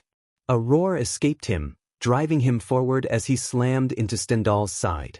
It was like charging at a brick wall, but he managed to hit him into the Amagi symbol for just a moment.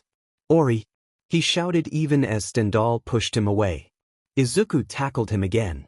This space was too small to bring out Raijin. He'd have to rely on Hisashi. Run. I'll hold him off. The white-hot pain of a dagger digging into his shoulder blade made Izuku scream again. It's a shame Stain's not here right now. Stendhal's voice was calm, cool, and even. He might let you live for trying being a hero. A knee slammed into Izuku's stomach as he felt the dagger get pulled out of his shoulder. But, if you're saving Yakuza scum, then I need to kill you. Hisashi. He wouldn't come out. Oh no. Did the stab to his shoulder kill his tattoo? Or stun him? Stendhal held up his blood-soaked blade and ran a long red tongue from one end to the other. That tastes different. His body wouldn't move again. This time it wasn't from fear. It was just he couldn't move. A quirk? It started when Stendhal licked his blade. That wasn't good. I'll start with you first, Stendhal said in a calm voice. Mostly because you remind me of someone I once killed. And I'm feeling nostalgic tonight. Rajan. Isashi. Ra. Orie screamed, a knife in her hand as she charged at Stendhal. She cut along his arm, her red eye glowing and sealing the wound instantly. Fuck off, asshole. Ju. Stendhal hissed and slammed Orie with enough force to send her flying into some trash bins. He hissed in pain and grabbed at his arm. The long narrow wound along his arm had been sealed completely. Orie had given him a tattoo, a long, jagged, ugly tattoo filled with rage. Izuku sure as hell hoped it hurt. With a devil-like growl, Stendhal glared towards Orie, before returning his attention towards Izuku. I don't like to play with my meal, so I'll end you now. The sword that would end his life was raised high up into the air, and then was brought down. His arm moved on its own, and his sleeve tore as Hisashi emerged from his skin. The inky black salamander glowed a warm red as it bit towards Stendhal's sword. The blade sunk into Hayashi's soft skin like a knife cutting through jello, but it never reached Izuku's skin. Hisashi lunged forward, swallowing the blade whole and aiming for Stendhal's hand. With a bite that sent embers flying, Stendhal was forced to let go of his sword or lose his hand as well. Stendhal hissed as he grabbed another long, jagged knife. It tasted like ink. Izuku felt his right arm. He could feel the numbness fading as he felt Raijin moving along his body. He might not be able to bring Rajian out in such a small space, but he could bring out a part of him. Living mural, fist of the thunder god. With a roar that would make Raijin proud, he pulled back a clenched fist before he swung forward. Izuku felt the other sleeve of his shirt explode as his arm was completely enveloped by one of Raijin's massive meaty fists. Sparks tingled as his fist slammed into Stendhal's stomach with the sound and force of thunder. The brick wall Stendhal slammed into shattered, but he still stood, his eyes a pure, milky white. What the hell was it going to take to bring this guy down? Izuku! He looked away down the narrow street to see someone running towards them, but the voice was familiar. It was Sho. Stendhal lunged to the side, running past Orie as she crawled out from the trash. Before Izuku could even think to move his legs, that monstrous murderer had vanished into the darkness. Sleep would not come easily knowing that he was still out there. But, at the same time, Izuku couldn't help but smile. He had won. Holy shit, Sho ran up to him and looked at his outfit. I swear, you're lucky I'm good at finding people. You both look terrible. A few drops of rain caught Izuku's attention more than the already numbing pain in his shoulder. Then the downpour happened. Seriously, you two, don't go running off. Sho pulled out an umbrella and handed it to Orie. Follow me, the car's not too far away. The warm blue fires of his grandmother's quirk soothed the ache and pain of his brief fight with Stendhal. He was sitting shirtless in an underground room inside the Amagi compound that served as a treatment area. Despite the near-death encounter, even though he knew he should be shaken, stirred, and otherwise distraught, his heart was absolutely pounding with the rush of victory. He had beaten a murderer, a psychopath, a villain. Even if the guy got away. Even the fear that Stendhal might one day return to try and finish the job did nothing to temper the giddiness he was currently feeling over that encounter. It was reckless, it was a bit frightening, but he was already looking forward to his next real fight. Another chance to get his blood pumping again. Another chance to prove that he could fight. Only his grandmother's silence kept his excitement and pride muted. Hanabi walked between Orie and himself, her black eyes smoldering as though they were the only window to the fury hidden laying just underneath her calm and tranquil surface. His mother would have been crying, brawling, yelling, and blaming herself, leaving the message confused, foggy, and unclear. His grandmother's silence left no questions. She was furious at them, she was disappointed in them, and this was their fault. With a scowl that could frighten monsters, Hanabi addressed both of them for a second before she continued her slow and steady pacing. Can you hurry up and yell at us? Orie whined. Her arm was wreathed in the blue flames of Hanabi's quirk. The wounds she had gotten were minor and non-life-threatening, but Her wrist had gotten broken and was going to be in a cast for a few weeks. The waiting sucks now. A swift flick to the ear shut Orie up. Through. Hanabi snapped, the orange flames on her shoulders flared slightly. Tell people where the hell you're going, you stupid girl. A flick to Izuku's own ear was soon followed. And you don't go following around some girl just because she's pretty. I know you got a brain in there, so use it. Hanabi growled and continued her stride before she flicked Orie on the forehead again. And no graffiti. We're not a street gang that goes around tagging random brick walls. Okay, I get it, sheesh. Sorry I almost got us killed by having fun. Orie rubbed her head with her good hand and whined. But how are we supposed to know that you were putting us on lockdown and that there's some weird psychopath out there that wants to kill us? It's not like we're invited to your meetings. You're right, his grandmother spoke in a soft but firm voice as she placed a warm hand on both their shoulders. From now on, you'll be attending the meetings, Izuku. When available, school comes first, Orie, you too. Like it or not, you're both family and what we decide affects you. She glared at both of them for a few seconds before she sighed.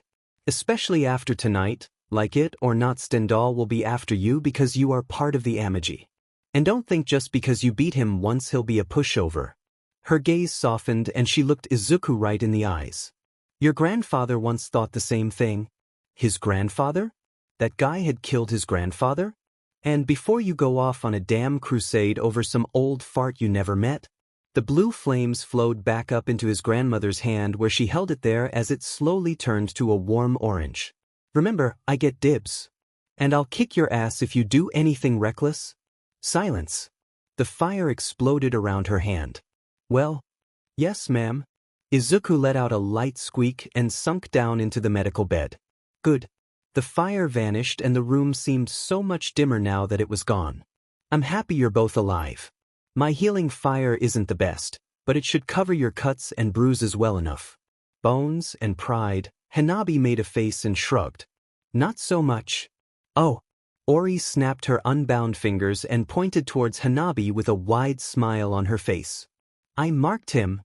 Hanabi gave a pause and tilted her head to the side. Marked? Yeah, you know how when I use my tattoo on people it hurts like shit and I'm normally really slow and thorough and then sometimes they get a boon or something? The lone silver eyebrow that Hanabi raised told the whole damn world to hurry the fuck up.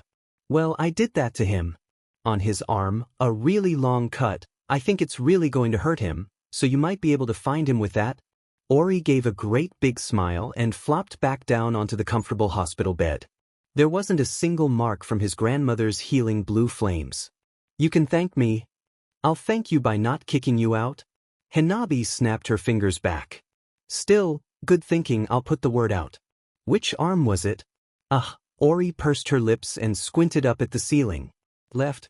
Hanabi looked towards Izuku, that same eyebrow now demanding answers from him. I was too busy getting stabbed for the first time to really notice. He shrugged. The phantom pain of that dagger sinking into his shoulder still lingered. The cut had been shallow with Hisashi taking the brunt of the damage. Did Hisashi partially emerge to intercept the blade? Or was it just because that's where Hisashi was on his skin? But I think it was the left. Well, that might help us find him, especially if the mark you left him is as painful as a regular tattoo. Either he's sane enough to seek medical treatment for it, or he's insane enough to try and peel it off in the first place. Hanabi gave a smile that was far more Yakuza matriarch than it was kindly grandmother. Thinking about that freak peeling off his skin to try and get rid of your tattoo is going to help me sleep tonight. And with that, Hanabi left. Her pace was brisk, judging by the echo of her footsteps in the underground portion of the complex. Hey, Orie sat up and bounced on the bed as she looked at him. Her blue eye shined in the dull fluorescent light. Let me see your back for a second. I want to see if Hisashi is all right. Same with Rajan, but I don't think he got cut.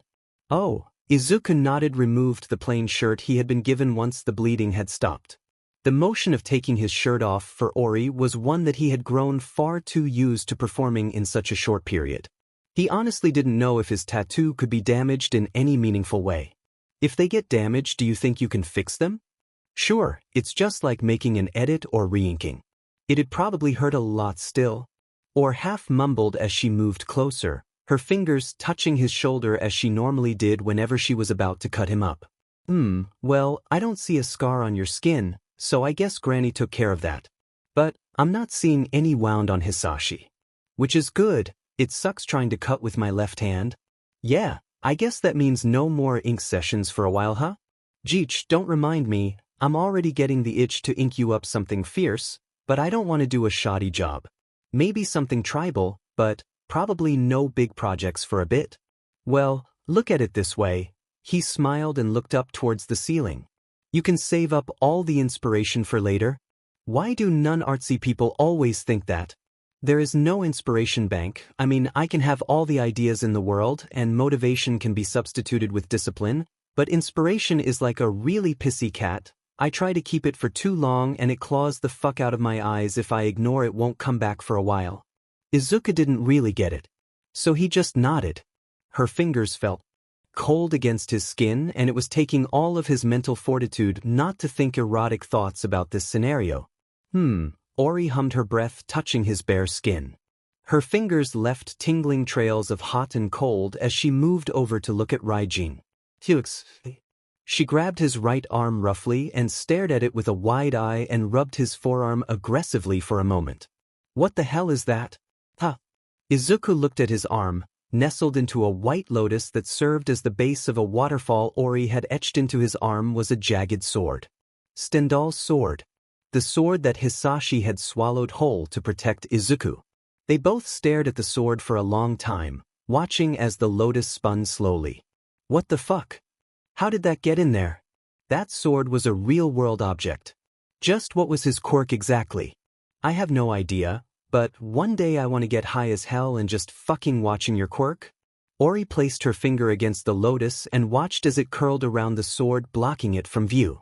She met his eyes. Her glowing red eye revealed itself, which Shy pushed her hair back over her horn for a second. I fucking love your quirk. Izuku could only nod in agreement. Yeah, you too. XXXX. Hey, Grandma. The start of the question sounded oh so innocent as he squatted down beside her as she plucked, cut, and otherwise pruned her garden. The rain last night had given her a bit of work to do. What is it? She said without looking towards him. Her face was just as hard and firm as when she had scolded him and Orie. Was she still upset with him? If you're going to be talking my ear off, start pulling some weeds. Sure. Which ones are weeds? All of them. Izuku grabbed a stubborn plant by its stem and yanked, pulling it out with a messy clump of dirt stuck to its insides. A small finger bone was sticking out from the clump like it was a clue to some unsolved mystery show. Bah! Hanabi snatched the bone and looked at it for a moment before she tossed it to the side and dug into the dirt a bit more until she pulled out a bit of soggy white and red cardboard. If you see someone eating KFC around here again, call me so I can kick their damn ass. I knew that this place smelled funny. So that was a chicken bone. Hanabi raised an eyebrow at him and looked him up and down. You didn't think I'd bury a body in my own garden, did you? Kind of. I mean, you are the leader of the Yakuza. That's something that's right out of a TV show. Look, we have better ways to dispose of bodies, especially with quirks these days. Not that I've had to use them in a good long while, but no, I don't keep bodies in my garden. She blinked and then pointed behind her. Well, besides your grandfather's ashes, but those are in the shrine over there if you want to go laugh at him for doing better against Stendhal than he did. Where's Dad's then? Cemetery said he ate enough of my burnt cooking for one life. The idea of being turned to ash wasn't too appealing. She grunted and pulled another stubborn flower out, this time revealing a plastic straw. She mumbled something about killing the next person to eat in her garden. Thought about having him buried somewhere here, make it easier for me to see him. But I figured your mother would want to pay her respects too. You want to go see him? Maybe some other time. Izuku mumbled and stared at the discarded chicken bones for a few seconds. Why did he feel like that was Tanaka's doing? But I didn't really come here about them. No shit. His grandmother pulled out another weed and tossed it onto a pile oh so casually. You have something on your mind? Have had for a while. I can read a lot of things, but a mind isn't one of them. Why are you the leader of the Amagi? He asked, turning his attention to another weed. This was snapped quickly, leaving the roots still buried in the dirt. The world's full of shit, Izuku. We just need to try and get through it all smelling as good as possible. Hanabi let out a century-long sigh and sat down on the stone path that wove through her garden. Part of it started as just something I had to do. No one else stepped up and we were aimless, so I did. We could have quit, everyone that had helped the police was offered amnesty, but I ultimately chose to still keep the amagi going. I chose this life. And do you know why? Izuku looked at his grandmother for a few seconds while she stared at some plant like it was her life's goal. No, I don't. Power. That simple word hung in the air for a moment as Hanabi reached her hand out as though to pluck it once it was ripe enough. There's something about power, having it, using it, being able to hold it over people, it's intoxicating. There's a reason why people always covet more of it, even age doesn't temper this desire. I'm no exception. Sure, I want to see the amagi restored to our former glory, but that too is driven by my love for power. I want my name to mean something again. She bounced up to her feet and gave him a wide youthful smile. Or at least something more than whatever file they have at the police station that I'm retired. Huh? Well, if it helps, I think you're a badass. Think? You better know it. Like you best know I can still show you a thing or two. Now come on, you're here and there's a shit ton of weeds left. And we still need to figure out your major. Right? Classes were starting soon. Sure. Izuku nodded and started to diligently pull out the weeds. Even Hisashi crawled out of his sleeve and helped as well as he could. Power? Did it? Hisashi looked at Izuku with a molten tongue hanging out of its mouth. Its large smoldering eyes looked both moist and warm to the touch, with its thick stubby tail slapping the ground hard enough to send splatters of ink like mud in every direction. The salamander that Izuku had named after his father looked like a large, slimy, muddy, mildly burnt and molten, six-legged puppy. A confused puppy at that. Izuku gestured towards the red-painted rock he had placed in front of Hisashi again. Like you did the sword, come on. Did it? He was trying to figure out how to get real-world items to turn into tattoos. Or were they tattoos and they just existed in his skin like Hisashi and Raijin did? All he knew that Hayashi had eaten Stendhal's sword and now it was doing some poetic shit by resting inside a lotus flower at the base of a waterfall. He wasn't even sure how he could even get it out of there. Unlike when he drew on his arm with a marker, he couldn't just grab the stuff Orie had etched into his skin, it had depth. Raijin and Hisashi came out through their own power. That was another thing he was going to need to figure out. But for right now, just being able to throw stuff into his, quirk? Would be pretty useful.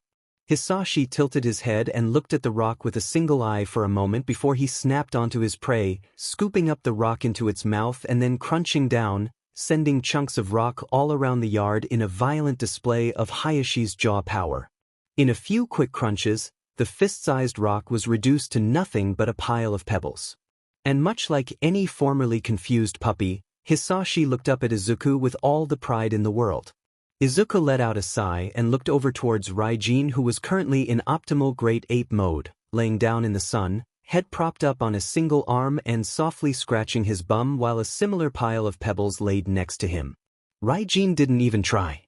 He just crushed the rock and sat down. Well, so much for that idea. Still, Hisashi did it once, it could probably do it again if it wanted to. Just not when Izuku wanted to. I'm so bored. Orie let out a long groan. The baggy sweats and baggier sweater combo she had was appealing in its own unique way, as it was abundantly apparent that she at the very least wasn't wearing a bra. I can't ink. I can't draw. Classes start tomorrow. And I just have nothing to do until then. Stupid cast. Like a savage animal confused by its own injury, Orie bit onto the hardened cast that had involved her hand and wrist.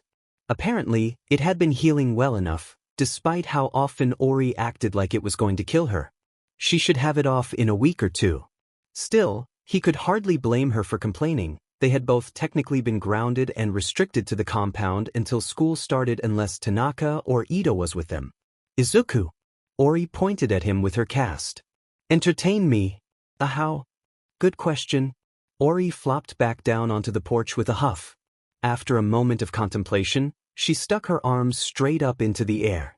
Let's have sex.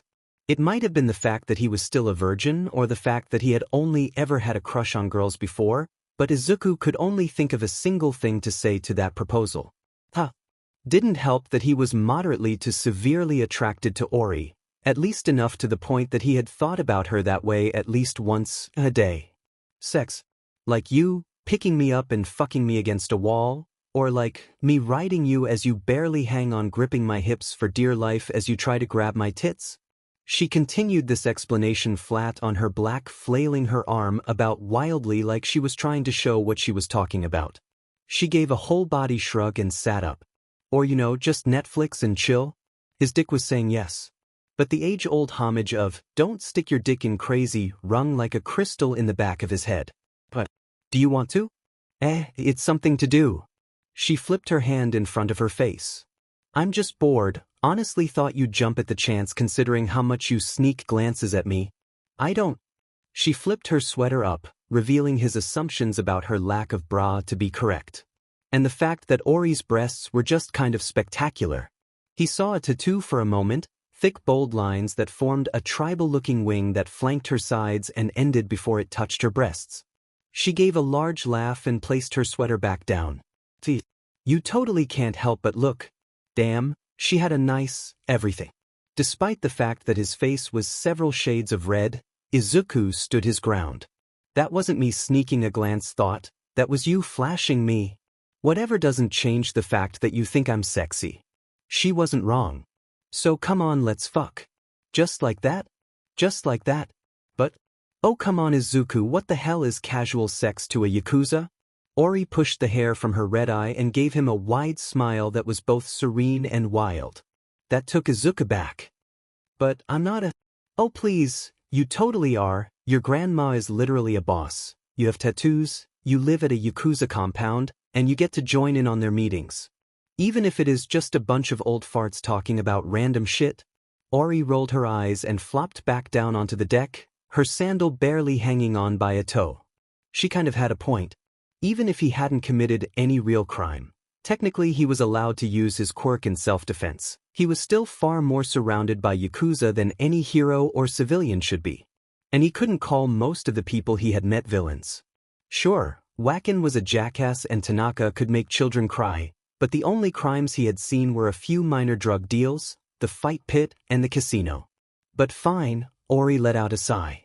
I get it, you're one of the types that doesn't want just casual sex or whatever, you want like the whole-ass relationship or something. She paused after hitting the nail on the head. So hurry up and figure out how to make me fall in love with you or something. How do I do that? Do I look like someone that practices self-love? Well, at least now he knew that Orie was open to him trying to romance her. Whatever the hell that actually meant. And that if he wanted ever actually have sex, all he had to do was ask when Orie was bored. Why did he have a sneaking suspicion that sex with Orie would be both wild, hot, and moderately painful? Pain. The pain wouldn't go away. It was like 1,000 needles being used to pull apart his arm skin cell by skin cell. Sleep was impossible without enough meds to kill another man. If it wasn't for the limited control over his own body that his quirk gave him, then he would have been dead a week ago. The pain was sobering in a way. It kept the voices muted. This was all that Yakuza whore's doing. That cut she had made and cauterized in an instant still stung 1,000 times worse than any other wound he had suffered. It wasn't just physical, it was spiritual as well, as though she had branded his very soul with her quirk. Worse still was the very nature of the wound itself. Sliding along his arm, the cut was shallow, but it still cut the muscle. And it wouldn't heal. A permanent crevasse of open wound that would not bleed and would not heal ran up and down his arm, limiting his range of motion and making so much as a twitch a lesson in pure agony. Kaizome slammed against the battered wall off the nearly debunked hallway towards the shabby apartment he had made his home. The rent was cheap, the water was cold, and the heat never worked. But that was all he needed. Anything else would be a distraction. With a hiss, he pushed off the wall and stumbled towards his front door. The entire world seemed to revolve around the wound on his arm. It was like swimming in a fishbowl of pain. Stendhal needed to come out. He needed to come out and finish what he started. He needed to kill that Yakuza whore so that this curse she placed upon him would end. And kill that boy too. That boy needed to die. Ribs took forever to heal. While he was stuck here licking his damn wounds, who knew how much the infection in society was spreading? Fake heroes were still alive, preventing the true heroes from stepping forth and choking society. The Yakuza were still there. They did not straddle the line of villains. They were villains. They were dragging society down with them. The heroes, the Yakuza, the villains, they should all just die. Stumbling into his apartment, Kaizomi slammed the door behind him and made his way towards the bathroom. The bag of over-the-counter pain relievers weren't nearly as strong as something from a hospital, but if he took enough of them they could work. Something felt off in here. It was hard to tell what. The air tasted strange. And he could hear a slight hissing noise. Was that the drugs? Danger. He turned just in time to see her. A woman he had met once 10 years ago. The Phoenix. She stood in an elegant-looking kimono that betrayed the hateful glare in her eyes. He could taste the gas and hear it leaking. He grabbed the chair and tossed it towards the large window that faced the city, shattering it just as he felt the heat of the explosion brush against his back. Even with flames burning his body, that damn scar on his arm still managed to hurt more as he charged for the window, hands covering his face as he tried to make certain that he could live through this. How had she found him? Had he been this sloppy? This damn curse was doing more than causing him pain. The lack of sleep. The lack of rational thinking. He got sloppy. He leapt through the window, the remaining shards of glass scraping against him as he felt the flames burn away what was left of his flesh. Through the pain he fought, pushing it to the side, aside from that damn scar, and targeted the building opposite his own.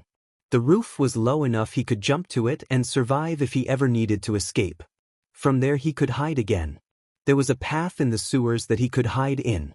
For once his lack of nose would be of help. He landed on the roof and stumbled forward a few steps as his ankle twisted. Then he felt a new pain. A stabbing pain. Right in the heart. Reality came crashing down around him as he saw a short orange-haired boy in a well-maintained suit standing in front of him. With a knife that had been expertly inserted between his ribs and right into his heart. The skill to make such a clean cut almost would have been impressive had it not been done to him. Kaizomi stumbled back, ready to fall back off into the alleyway between the buildings and to his death. The world was already darkening as his heart beat faster, forcing the knife to cut more and more of it, tearing it to shreds as he used all the strength he had in his quirk to stay alive. The boy grabbed him by the tie, holding him at a finger's length from death. The boy stared at him with a look of indifference that would haunt him for the last of his days. "You were hard to find," the boy said in a monotone voice as he gave a light smile. "Thank you for the game." A game? With a roar, Stain, or was it Stendhal, took over and grabbed the blade from his heart. He was going to force fate's hand and take this kid with him. Then he felt the flames envelop him once more. And even as his body burned to ash, the only thing he could think of was that damn Mark and that Yakuza whore. It hurt worse than death. Sergeant S.A.E. Tatsuma. S.E. placed the phone to her ear as she continued to absent-mindedly file the police reports for damages done by a scrimmage between the Amagi and the Tokyo clan. Again, it was hard to take the former Sergeant Shio's lackadaisical attitude towards the Amagi to heart when they had a man like Tanaka in their ranks. One man fought and beat nearly 20 other members of the opposing clan. None were killed, but many had a broken limb or two. The level of restraint he must have shown for that. "S.E.? Where's Shio?" Even over the phone, S.E. recognized that voice she had heard a month ago. The Amagi matriarch.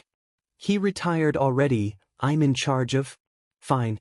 Hanabi Midoriya's tone felt far too serious for this to be about an old friend. "Stain, the hero killer, is dead." "What?" She slammed her hand on her desk and stood, drawing a raised eyebrow from those just outside her office. Despite their looks, she was far more concerned about what Hanabi had just said. "How?" There was a long pause before Hanabi spoke again. "Retribution?" "Oh." It took her a moment to process. "Oh, I see. What? Is there a body or only ashes?" Hanabi's cold voice sounded almost happy about that statement. "Since this benefits both of us, I expect this won't cause any problems?" He opened her mouth and found that her throat had dried out in a matter of seconds. How was she supposed to handle this? Stain had killed numerous heroes. He was a menace, and far more concerning than any activity the Amagi had been up to. And for the Amagi to just casually call and claim that they took him out? She was starting to hate her former CO for leaving her right when the Amagi were about to start acting up again. I'll try to make sure it won't, ma'am, Issy said, uncertainty bubbling up in her voice. See that you do.